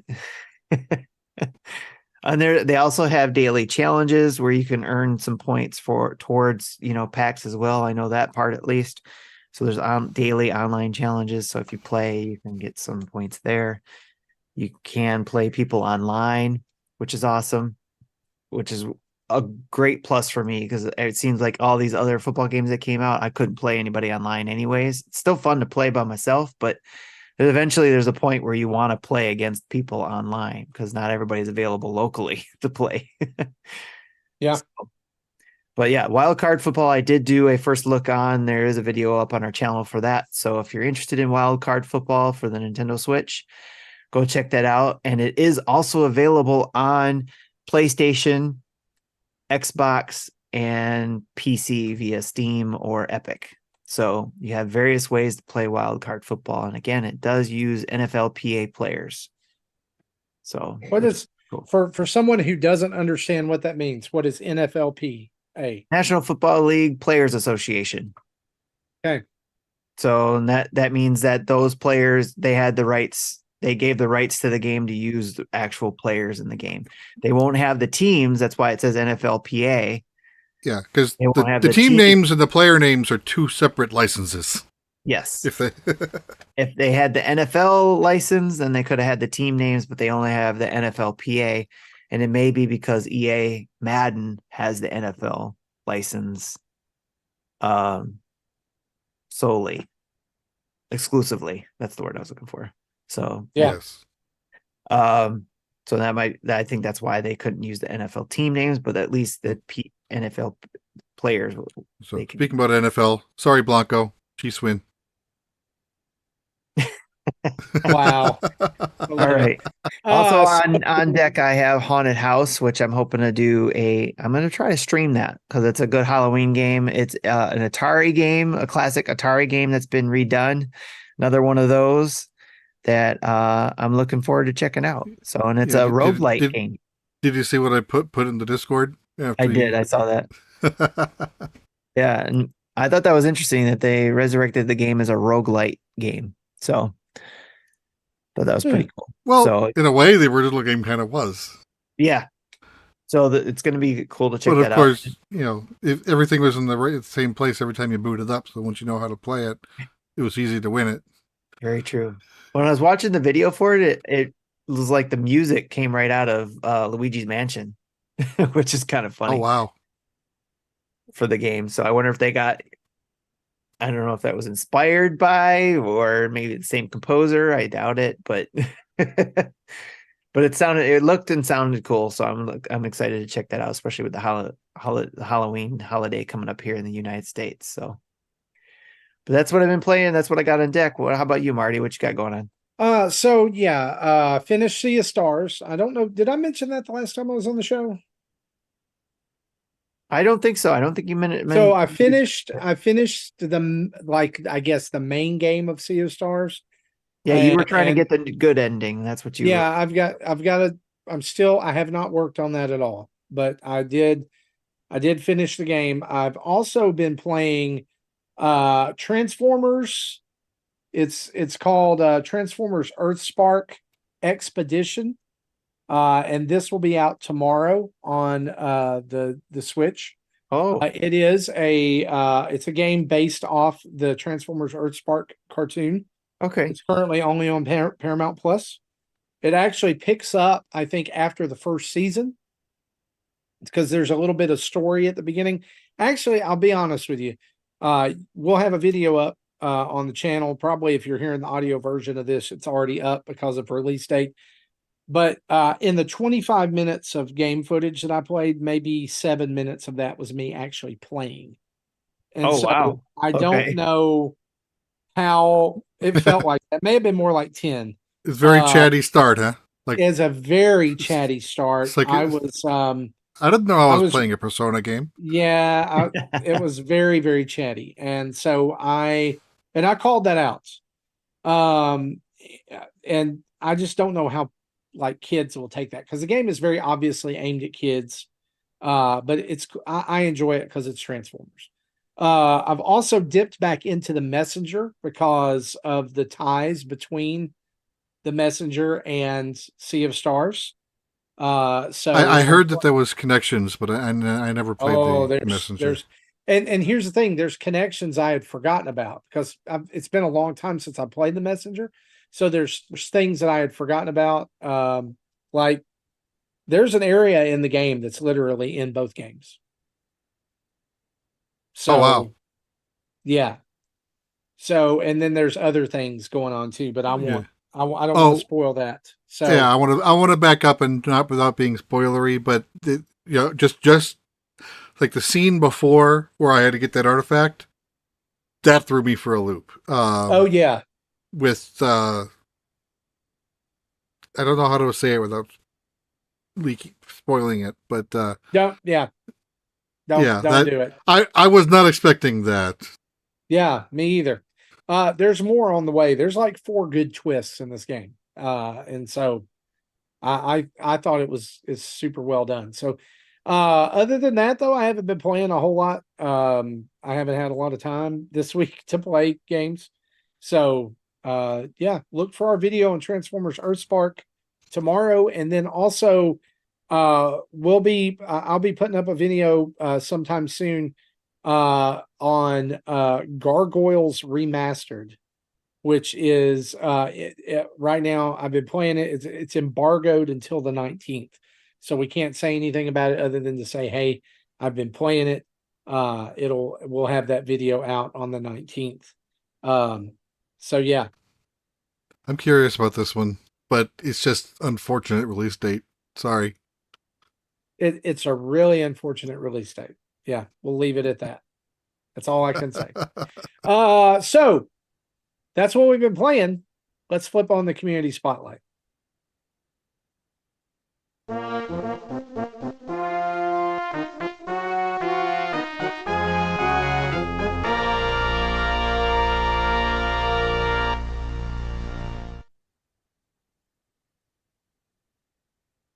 Tim, did you kick that guy or just delete his messages? I did, yeah, on the YouTube side, but you'll still see stuff on the Twitch side. I was about to kick him too, but if you already did it, great. Thank you. Fun times. That's why I was quiet. I had to go take care of some business. So, and the only reason why that person would know the combined weight is if we were going to kick his ass in the ring. So that's the only time he would want to know the combined weight of the Yeah. Hey guys, fat jokes against adults are really cool. They're the happening thing. I hope that 12-year-old. We've never heard that one before. I hope that person was happy to get that off their chest. So anyways. Sorry, kid. The joke is older than you are. Yeah. This is why kids don't need social media. But anyway, Tim, you want to do your questions? Parents aren't home, so hey. You want me to read these, or you want to? I got it.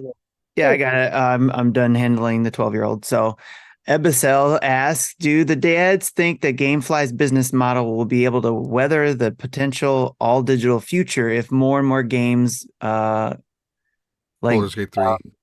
Baldur's Gate 3, Alan Wake, etc. move to online digital sales?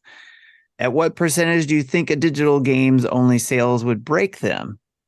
And do you think they could or would pivot to retro, or the chance that people would steal the retro games? Pivot to retro, or that the chance that people would steal the retro games would be too great. Like the chance too great. Yes. Well, obviously, people aren't subscribing to GameFly to get a game that isn't on disc. So, but the industry in a whole is going digital. I have a feeling once the Switch successor comes out, I think that is going to be the last generation that'll have physical media. I honestly do. So like PlayStation 6, Xbox 21, whatever the hell is going to be called, will be all digital, and then after the second Switch successor is going to be all digital. That's my opinion.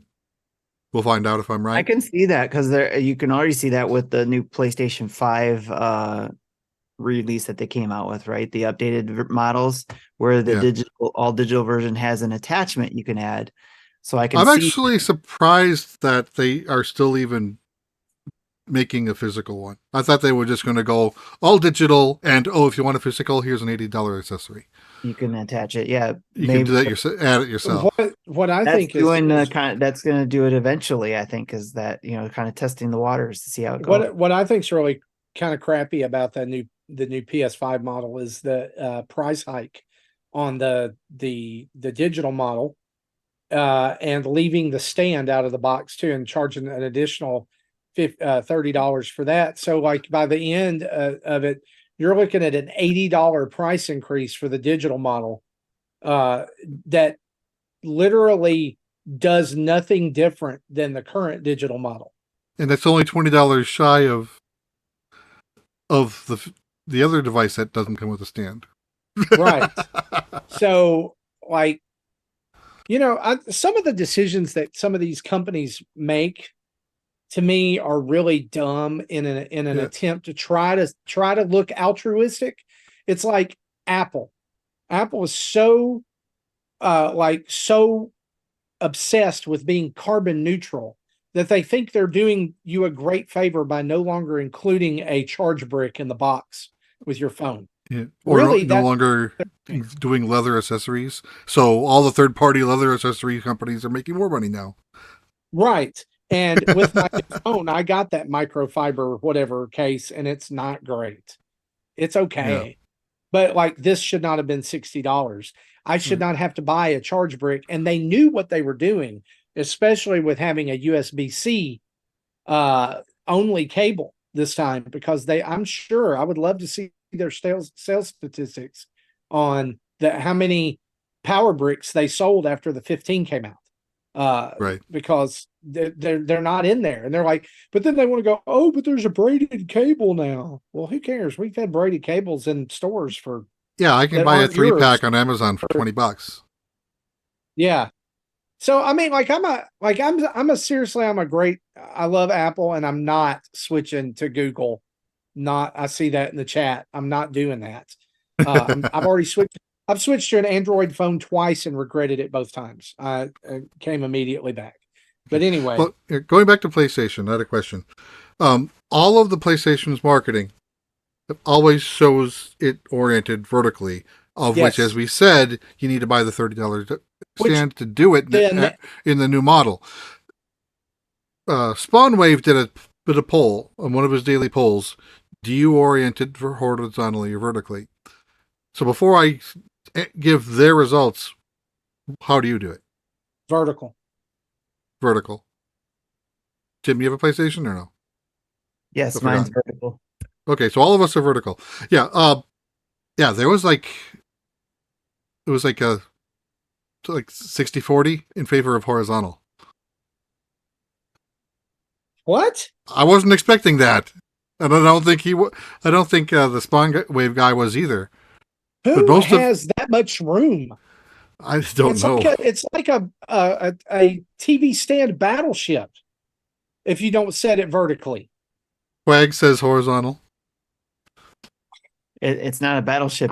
Listen. If you like, I'm gonna say this: if you're a horizontal PS5 user, I don't think I can trust you. It's like if you like pickles, I can't trust you. What's wrong with pickles? They're pickles. They're awesome. Somebody said, "Let me put this cucumber in some sour water and see what happens, and then I'll eat it." Anyway, sorry. I don't know. Like that, I'm shocked. Yeah, I was surprised. I was surprised there was that many horizontals. We've done nothing to answer Ebucel's question. Yeah. Well, where I was going with that, with what my original thing about 2 generations, this, everything will be digital. That's when GameFly's dead, unless they start migrating to some other things. I don't know if they want to be Netflix 2.0, since Netflix no longer deals with Blu-rays and DVDs. Maybe. I think they do have some movies now you can get in addition to games. But yeah, GameFly's got to figure something out. Well, if the news that came out today, they've got about 10 years, I'd say. If the news that came out today about Best Buy no longer supporting physical media come the end of Q1 2024, and that's not just games; that's also movies. Yeah, well, that's what I'm saying. Like and I don't like this. I don't like the not being able to go in the store to pick up a game. Now, granted, are most of the games I have digital? Yes. But I also don't like the idea that I would lose those games, where I'd lose my account, where I'd, them to say we're not supporting those servers anymore or whatever. It's like, where's, I don't know that okay, let me put it this way. Here's how I'm trying to think of this. Like a digital movie file is different than a game, because coding wise for games, they're only compatible for certain systems and certain consoles. Right. Right. movies, like there's pretty much a standard, like, format. Yeah. With If a Blu-ray player is coded differently than another Blu-ray player and it can't play a Blu-ray disc, it's not a Blu-ray player. Yeah. So until there's like some kind of industry standard for video games, I don't see physical media going away. And the problem is there's not going to be a physical standard or a digital standard because there's too much competition. Right.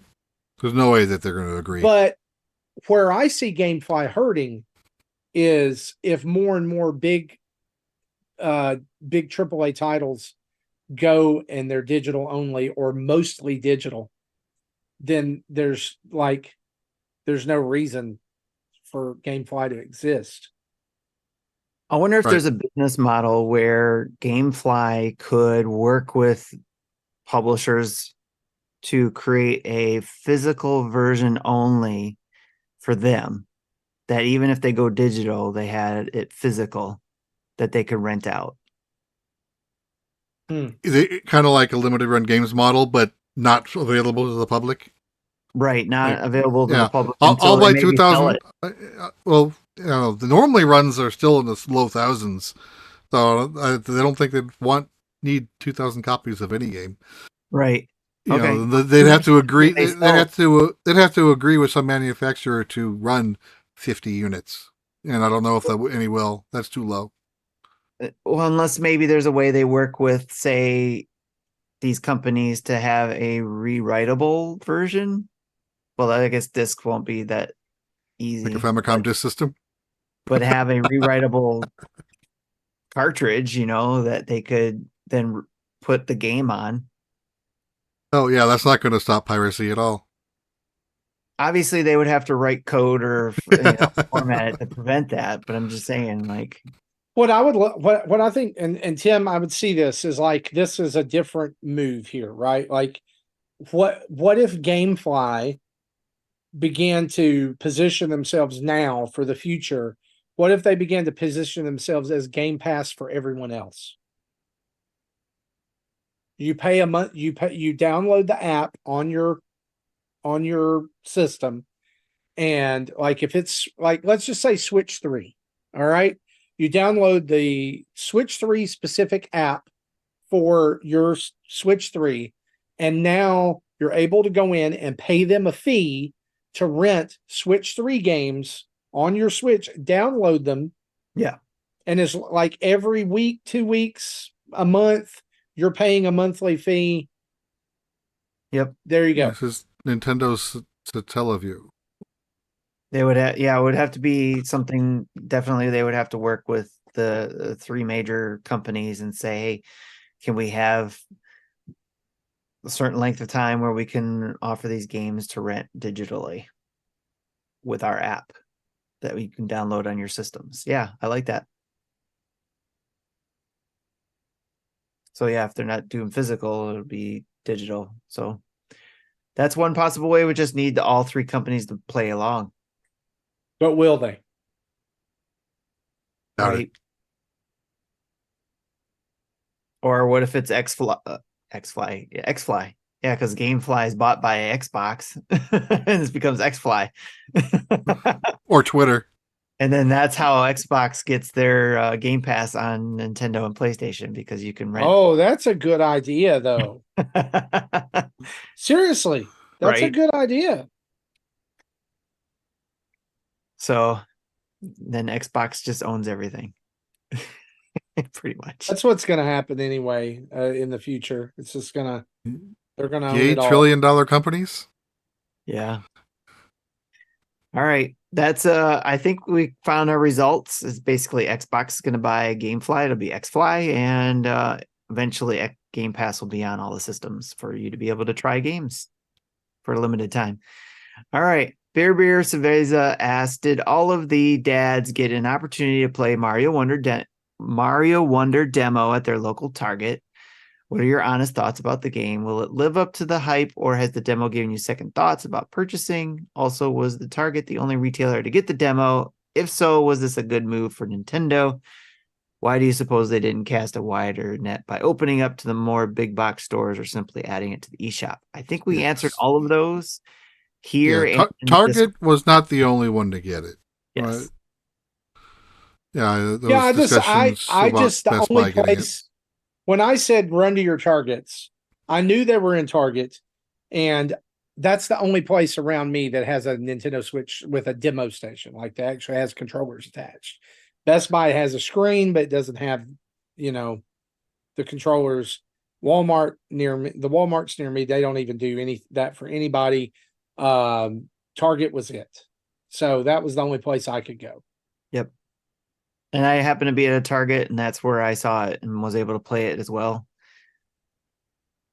But I have heard it's in other places, like what Jesse said, Walmart and Best Buy and stuff. So it is available in other places. One thing I thought was funny about that demo, we talked about getting in after we beat the first 2 levels. We got into the first open world area where we can choose the order of the next levels we'd run. Then at the end of it on the far right is the boss fight for the world, which requires a certain number of the collectible that you get. I can't think of the name off the top of my head now, but we'd be getting 2 per level. The flowers. The Wonder Flower. Yeah, the Wonder Seed. That's it. Yeah, Wonder Seed. Yeah. So in the demo they have it set at 99, so it's impossible to get there. You cannot open that level if you if you had the time to play it. But again, it's got like a 10 or 15 minute time limit before it boots you anyway. But I found that was weird. They would have a timer and set that to 99. You guys think they would bring the demo to the Switch for people to play before it comes out? No, because they do not want data this mining. game data mining. Yeah. Okay. Which it already was. Yeah. Well, yeah, it's true. How do you data mine a demo in a store? Somebody got their hands on it, I guess, a box or something. Or yeah. Will a demo come out, say, 2 weeks after release? Maybe, probably.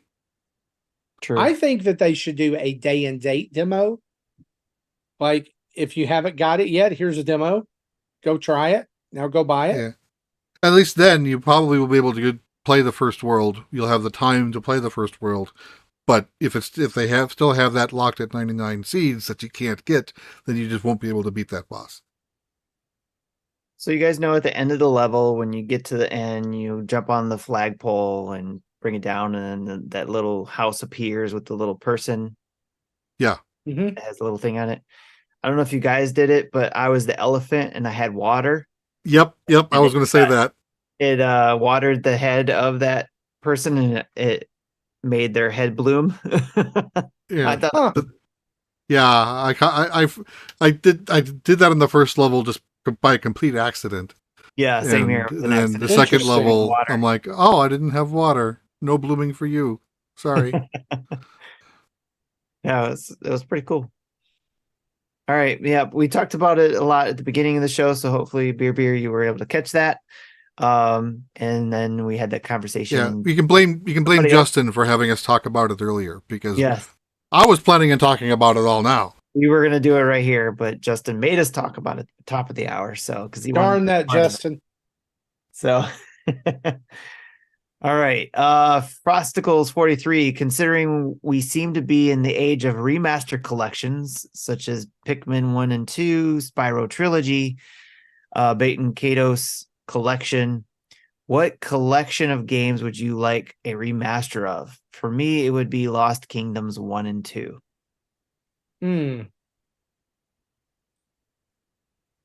I've been thinking about this one. I still want a Zelda 2 remake. But that's not necessarily a collection. Then I was thinking about like the older Persona games, like 1 and 2. No, Jesse, I'm gonna be honest with you. To me, that's a great answer. I really like Zelda 1, Zelda 2, the NES games specifically, remastered. Do Zelda 1 in the style of Link's Awakening. Do Zelda 2, I don't know.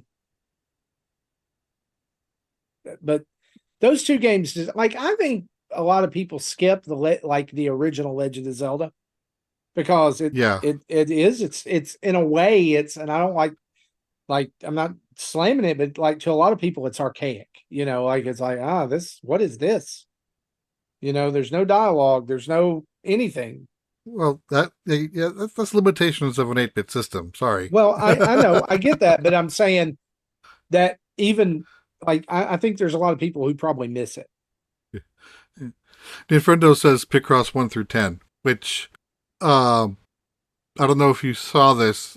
I would have talked about it last week if I was here, but Jupiter is going to be releasing the Picross E series games from 3DS onto the Switch.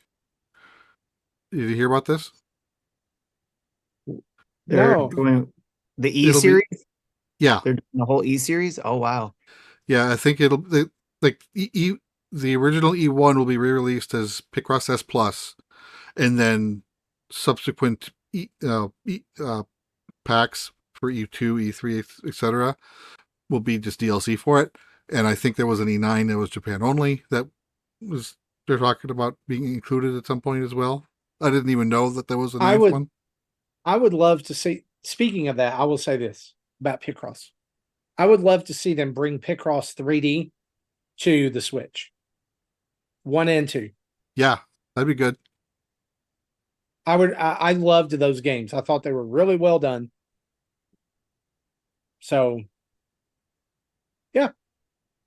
Good stuff. Good question. I would we got the Oracle games for Zelda on the Game Boy ones. I would like the Game Boy Advance Zelda games to be in a collection and remastered.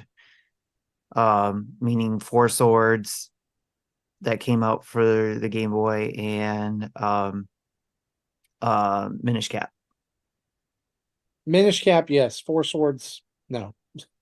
Don't you bring that evil on us? I had fun with 4 Swords. Yeah, in the past I would have said the Oracle games remastered, but after trying to play through them again and not liking it, I'm like, okay, screw that. They could still remaster. I'm sure there are people who will like it if they do. I just won't be playing it if they do. Yeah. Ibisel says Zelda Picross. Yeah, re-release that and the Pokemon Picross. Those are dead now. Those are 3DS only. I would like a collection of the Nintendo franchise pinball games remastered and brought. So, pinball. Mario pinball. Metroid Prime pinball. Yep. Including the Pokemon ones? Pokemon pinball. Kirby pinball. Kirby pinball. Almost. Remastered. You got to remember, remastered means they can fix things. Okay. It could be one big collection and with all these, themes and stuff like that. So maybe not, maybe the Pokemon one would be its own collection too. So, because I think there was a couple of those, right? Yeah. So, okay. But I think the pinball collections would be cool. Remastered. All right, next up, we've got Alan Look to the Cookie. Do you think the length of time it takes to make a video game will ever go back to 2 to 3 years instead of 5 to 6 years? It's weird to think it's taken over 6 years since we've had a new 3D Mario game, and Tears of the Kingdom took 6 to 7 years. I hope it reverts back, but I guess that's what indie games are for, to fill in the time. I would prefer a shorter, more consolidated game at a more frequent rate. Yeah, I think no, I don't think either, but I think he's on to something, that the time it takes to develop a game is due to the length that developers feel like they have to pack into that game now for people to say, oh, well, yeah, that's worth a $65 game, right. Or that's worth $59.99 plus tax. Because think about the quality that was packed into Metroid Dread for people to crap all over it when it came out. It's like, what do you mean? This should be a $60 game. Right. And, there's a point where I think in a lot of games, it doesn't matter what franchise it is. It could be Mario, it could be Zelda, it could be anything, that a lot of those quests just become arbitrary. Like it's just fetch quests and goofy stuff. Yeah, I think they're getting better than before. They were at their worst in the early 10s. Skyward Sword. I said this before, but I called it a good 50-hour game that would have been a great 30-hour game. Yeah, I can agree with that. It just had too much padding. Yep. makes sense. All right, Darth Platypus with more Mario Wonder releasing next week. What are your plans for playing it? Taking Friday off, just playing all night Friday, playing Sonic and Spider-Man first? What are you guys going to do? Well, we kind of already talked about my plans. I'm taking Thursday and Friday off of work. I will be doing a stream Thursday afternoon, and then probably playing it most of the day Friday and the weekend. And again, I don't know how long the game is. Don't know if I'll be. I don't know if this will be like a Pikmin 4 and rolling credits in a day and a half. But I doubt it's that short. But I'm looking forward to it. Nice. I can't take time off like for this particular one because I'll be taking time off around the Extra Life weekend. So, but I don't usually take time off for games. If it's Metroid Prime though, 4 maybe. I might do a Jesse that time and buy a Japanese one. Yeah. I have a Japanese account, so I can get it early and get to playing. If you were curious about that, I just bought another round of eShop cards from PlayAsia to buy another set of vouchers. Nice. So 12,000 yen cost me just under $100. So the vouchers that cost 9,980 yen is about $82 now. And then you'll have a few yen extra in the bank in case there's DLC or something. So I'm getting Mario Wonder and Spider-Man, and I'll also be getting Sonic in some shape or form next week. And so the goal is to survive the week and make it to Friday, where I will more than likely be playing Mario Wonder in my bedroom so that I'm not watching my son play Spider-Man 2 and spoil it for me. Right. Because I mean, he wants Mario Wonder, but he's hyped about Spider-Man 2 as well. Like Spider-Man for the first one and Miles Morales are games that he's gone back to over and over and over again. So I'm excited about it too. So I really I'm going to have to split my time between. I'm going to be worthless. I've already told Aaron, I was like, don't really expect anything out of me next weekend because it's probably not going to happen. Yeah. Matthew says he wants to play Spider-Man first before we're getting Wonder. I'll probably get Spider-Man after I'm done with Wonder. Yeah. So, and next Saturday night, I'm going to AEW Collision in Memphis. So yeah, you'll be busy. I will be busy. We'll have to, it's, an hour and a half away. So we'll have to leave here mid-afternoon to get there and eat and be able to make the show. And then the show probably won't end. The last time I went to Dynamite, it started at 5:30 and it was over at 11:30. And I had an hour and a half drive home. So 1 a.m. Yeah, it'll be 1 a.m. when I get home, probably, because they're doing an extra show that night too. But I'm excited about it. And I knew, I bought the tickets knowing that was Mario Wonder weekend, but that's okay. Maybe that'll be the time my son could play it. I was on the way to he could finally get his hands on it. Because I'm super stoked about another 2D Mario. It's been too long. Right. I'm excited for it too. Hopefully I can find time to play it as well. But Beer asked actually if we were going to have a community Mario play event, and I'm sure we will. Oh yeah. If not anytime these couple weekends before Extra Life, probably for sure during the Extra Life weekend. So I definitely got to tear some of y'all up in the race. So and I don't know if y'all saw it in the demo, but in that open field area after the first 2 levels, one of the stops is where you can turn on the Wi-Fi. Nice. But you obviously can't turn it on during the demo. Yep. Okay. And I forgot it's asynchronous too, so I guess it doesn't matter. We don't have to wait for that weekend. We'll be able to see everybody on our friends list. So make sure your friend lists are up to date in the community. I don't think it's limited to friends list. I think you'll be able to see randos. Everybody playing? All right, well, there we go. Maybe there's a way, I don't know. Most games, there's a way where you can turn on global or friend list only. Yeah, I know they have places where you can set up a room, I thought they said. Okay, yeah, so that's right. That might filter out some of the noise.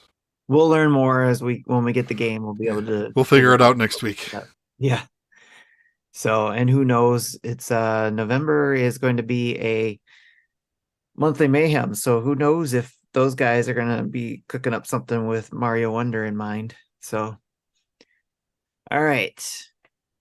Darth Platypus also asked, and as we close in on Halloween, what is your favorite Halloween candy? There's only one acceptable answer here. Actually, two. I have two. Okay. The first is Reese's Pumpkins. Okay. Okay with that.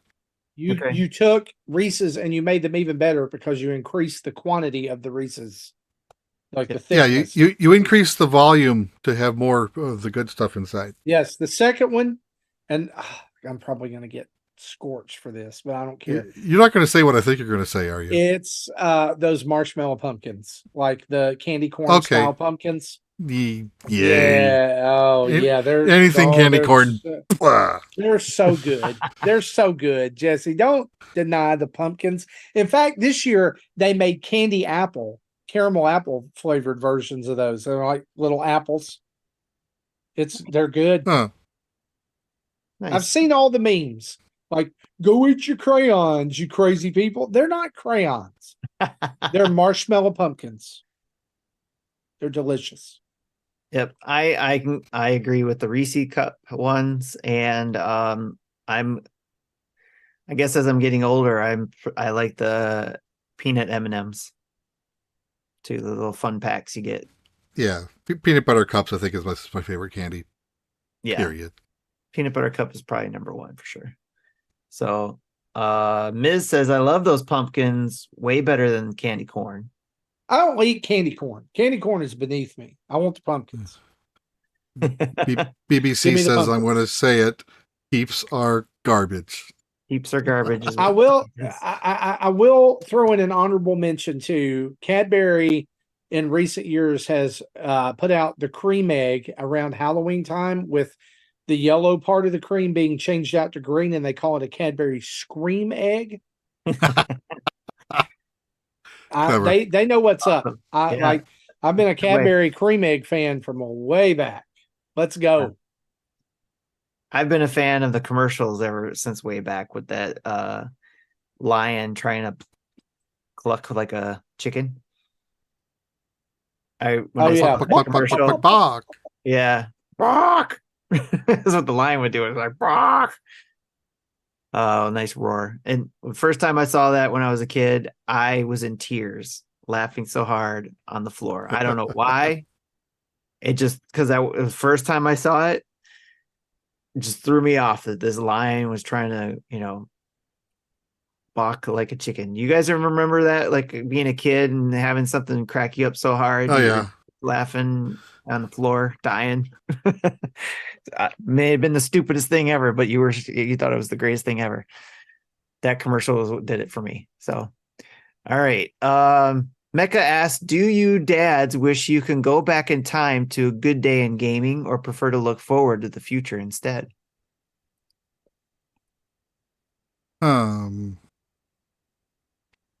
See, they say you normally get nostalgia for something after it's been 20 years. But, I'm getting to the age where the nostalgia is now getting nostalgia, which means they kind of cancel each other out. And I kind of almost don't care anymore. Right. Like there's, yeah, so I'd say going forward. I saw this meme the other day, or maybe it was a zeet, a tweet. I don't know. I'm not so called tweets. I think he wants to call them posts, but they're not. That's not clever. Anyway, I saw a tweet that said, "This is just a note to remind you, playing that game from yesterday or from your yesteryears is not going to bring back that same nostalgia, that same happy feeling you hope to get through nostalgia. That was basically it was saying that game is never going to bring back the feeling that you had back then. Right. Like you're never going to play Breath of the Wild for the first time again. Right. However, I will say this. That person is who said that originally is probably the Grinch, and they've never played Mega Man 2 on a yearly basis. Yeah. Last Friday was the date that my dad passed away. And I played Mega Man 2 because that was something that felt right to do. My dad originally bought me Mega Man 2. I remember weeks of this is back before. For those of you who are young, like Mecca, that listen to our show, there existed a time, and Jesse, I know you remember this. Tim, I'm pretty sure you remember this too. There existed a time that there were no unified release dates for games.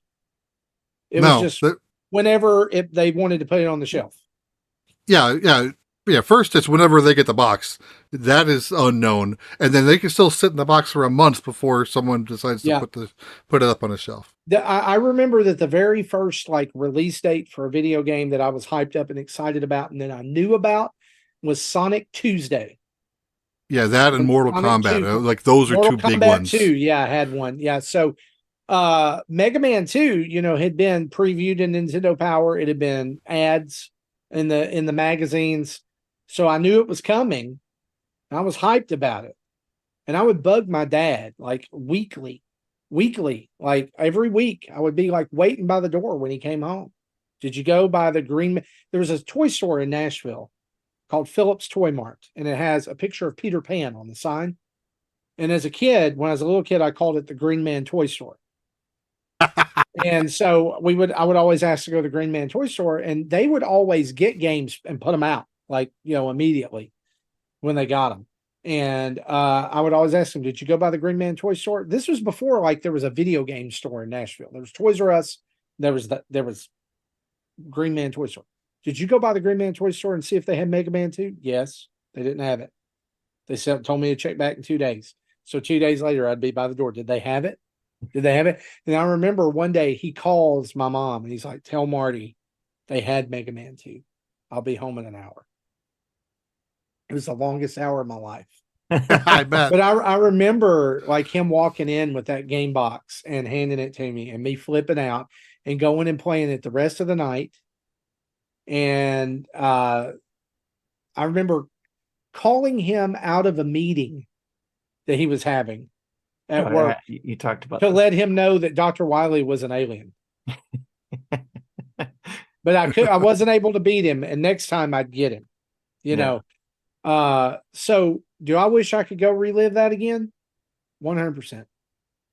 And that, I think, is what he was asking, is that type of gaming moment. Do I wish that I could reach behind the seat of my dad's truck and pull out that Toys R Us bag with the Super Nintendo in it again? Oh, yeah. For the first time? Absolutely.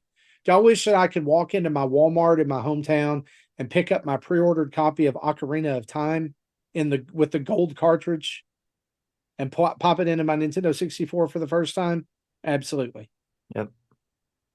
Now, there's stuff that I look forward to now, but if I'm honest with you, my love lies with retro games. It's nostalgia. Yep. Yeah, so you went with reliving the moments that you enjoyed the first time through. I went the other way. You can't relive those again, but if I could, the games that I would love to play again for the first time would be Doki Doki Literature Club, Final Fantasy VI. Tim witnessed the Opera House scene for his first time, and the look on his face was amazing. Or I'm the way he was talking about it with me. And I'm like, okay, yeah, it's like the 50th time I've seen this, but still, I enjoy it.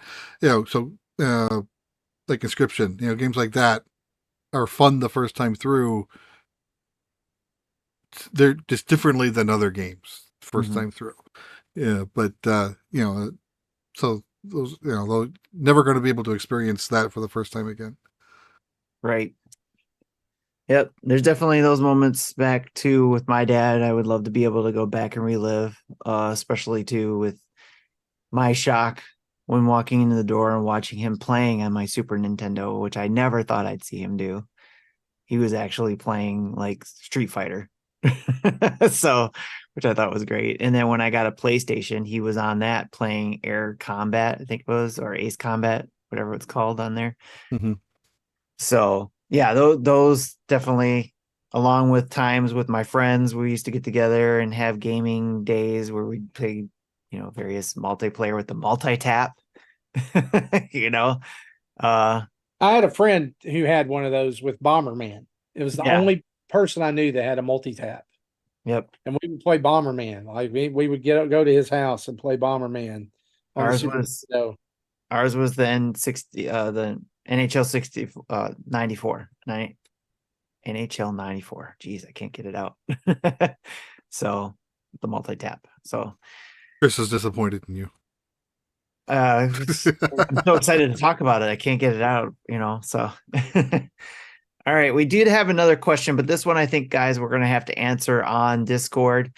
It's from Koopa Kid 80. He asked, what did the dad score on there? What's your variety of Nintendo score? Basically, there's a list of games, Nintendo games, that you have to select and see what you scored out of the 100 games listed.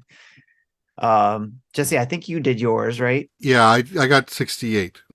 So I still have to do mine. Marty, I think you still got to do yours. But so Jesse got 68 out of 100. Koopa Kid, I believe he said he got 92 out of 100. Mine was 82. 82. Okay. Very, very few games on this list that I have not played. Yeah, Yep. like Pokemon Troze, Franchises. Daemon X Machina. I think I did play Sushi Strikers. So there was like Pokemon Conquest. I didn't play that. Mario Strikers. I didn't play that. So there's a lot. So Golden Sun. I don't think I've ever played. So yeah, there's a lot of games here I didn't play. Yep. I'll have to go through. I'll update the Discord on what my score is, and I'll try to see if Justin can do it too. Yeah. But I have not played a Style Savvy game. Sorry. I actually have. So I got one check there. I did play Dragalia Lost. There you go. And anybody else who wants to fill this out, this is again in our Discord, in the both in the NINDADS podcast channel and in the Ask the NINDADS channel. So either place you can get this blank sheet and take a score and let us know what you got too. So, and the last question we got came from Gaming Dad during our show in the chat, and he asks, will you fellows be going out to New York for the launch of the Nintendo Switch 2? So Probably not. At least I don't plan on it. In the next year is we don't know when it'll be, but we're already starting to kick ideas around for what we might do for a 10-year for our 10-year anniversary. Episode 500. We're not even at 450 yet, and we're already talking about 500. Yep. Lots of stuff we're talking about for next year, 2024, celebrating 10 years in Nintendo Dads and also getting to 500 episodes. So look forward to more news about that, especially when we get into 2024 in January, or leading up to January. And hey, for those that have hung with us for this long, let's talk about something new over on nintendodads.org as we get ready to close out the show really quick. We've got some new merch up over there. Particularly ones I want to highlight is we got several of us got to talking in the wrestling channel on the Discord, and the Nintendo Dads World Order got birthed over there. And we now have OG NDWO shirts and the Wolfpack variety over there, along with the exclusive Business Justin 316 t-shirt that you can get now. And so all of these, it says Business Justin 316. It's just business. And so you can go and check those out. They're also available in all varieties of sizes. You can get these as stickers. I didn't know. I was talking about it with my wife today, and then she starts browsing the store and she's like, "Did you know that there's stickers of you on here?" And I was like, "No, there's all kinds of stuff, like some of our art, our avatars. Oh, I've been sticking things on there left and right. Done. She also noticed that there's a mini skirt with my picture on it. Tim, you and I need to have a conversation about that. Redbubble puts this stuff on a lot of things. No, I tell I'm it not pretty to. sure nobody's wearing that one to the club. All right.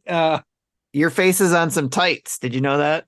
I did not. Maybe I'll wear those for my in-ring debut. Yes. Jesse, we're not seeing anything. yeah, no, I'm trying. Background just keeps blocking. Oh, it's the New York picture of us. Yeah, it's the meme as a sticker with background. So with here's a the transparent deal. background.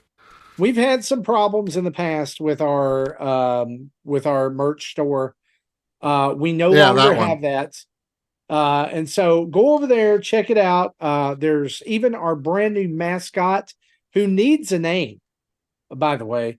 He needs a name, and he's a fun guy. He's a fun guy, yes, but he needs a name. Not fun guy. That's not a good name. But anyway, you can go over there and get yourself a new shirt, and you can get the NDWO white or red, and it's just fun. Or black. No. Yeah, and look, the black one is a sticker only. So look for more merch in the future, especially. I took the NDWO logo in white and said, "What does this look like against a white shirt?" And it's pretty funny. It's the Ghost logo. That's a special edition shirt. Sure, absolutely. Yeah. I mean, you can get it on different color shirts, but why would you? It'd be cool if I could make that glow in the dark, and then that way. That would be cool. Glow in the dark, but it's not that. A life. Well, as we close out episode 448, we want to thank you guys for hanging out with us. Again, a huge thanks to our Patreon producers, Dave Ernsberger and Jack Winamira. You could join them at the $30 level and get your input on the show and actually come on as a guest or any tier of Patreon over at patreon.com/Nintendo Dads. You become a friend of the show. You get access to Discord and all kinds of other cool stuff over there. Patreon.com/Nintendo Dads. Special thank you to our 15 Twitch Prime subscribers and over 1,400 Twitch followers. And we're creeping up towards 7,050 YouTube subscribers. You can help push us there. If you're not already subscribed to us on YouTube, head over there and give us a subscription. We would love if you would do that. Just really, thank you, everybody. We would not be here if it weren't for you.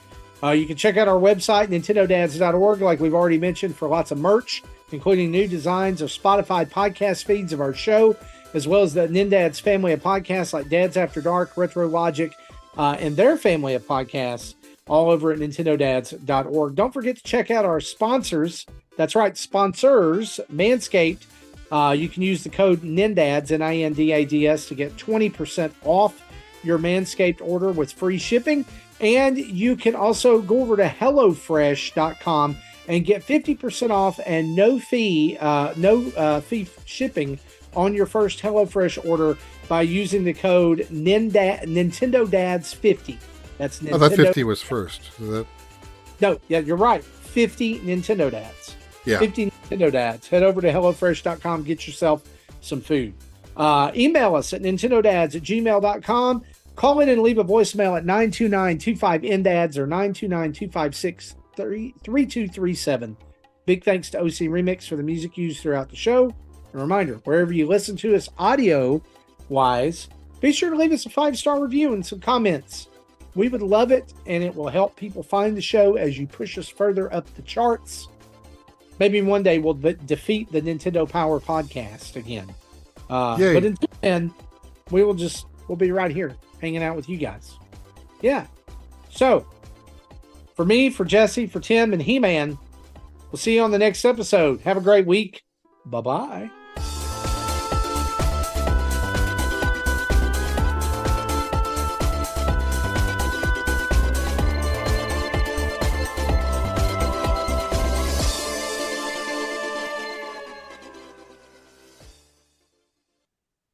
Thank you for listening to Nintendo Dads. Do you know who I am? Wobble Puffet? Wobble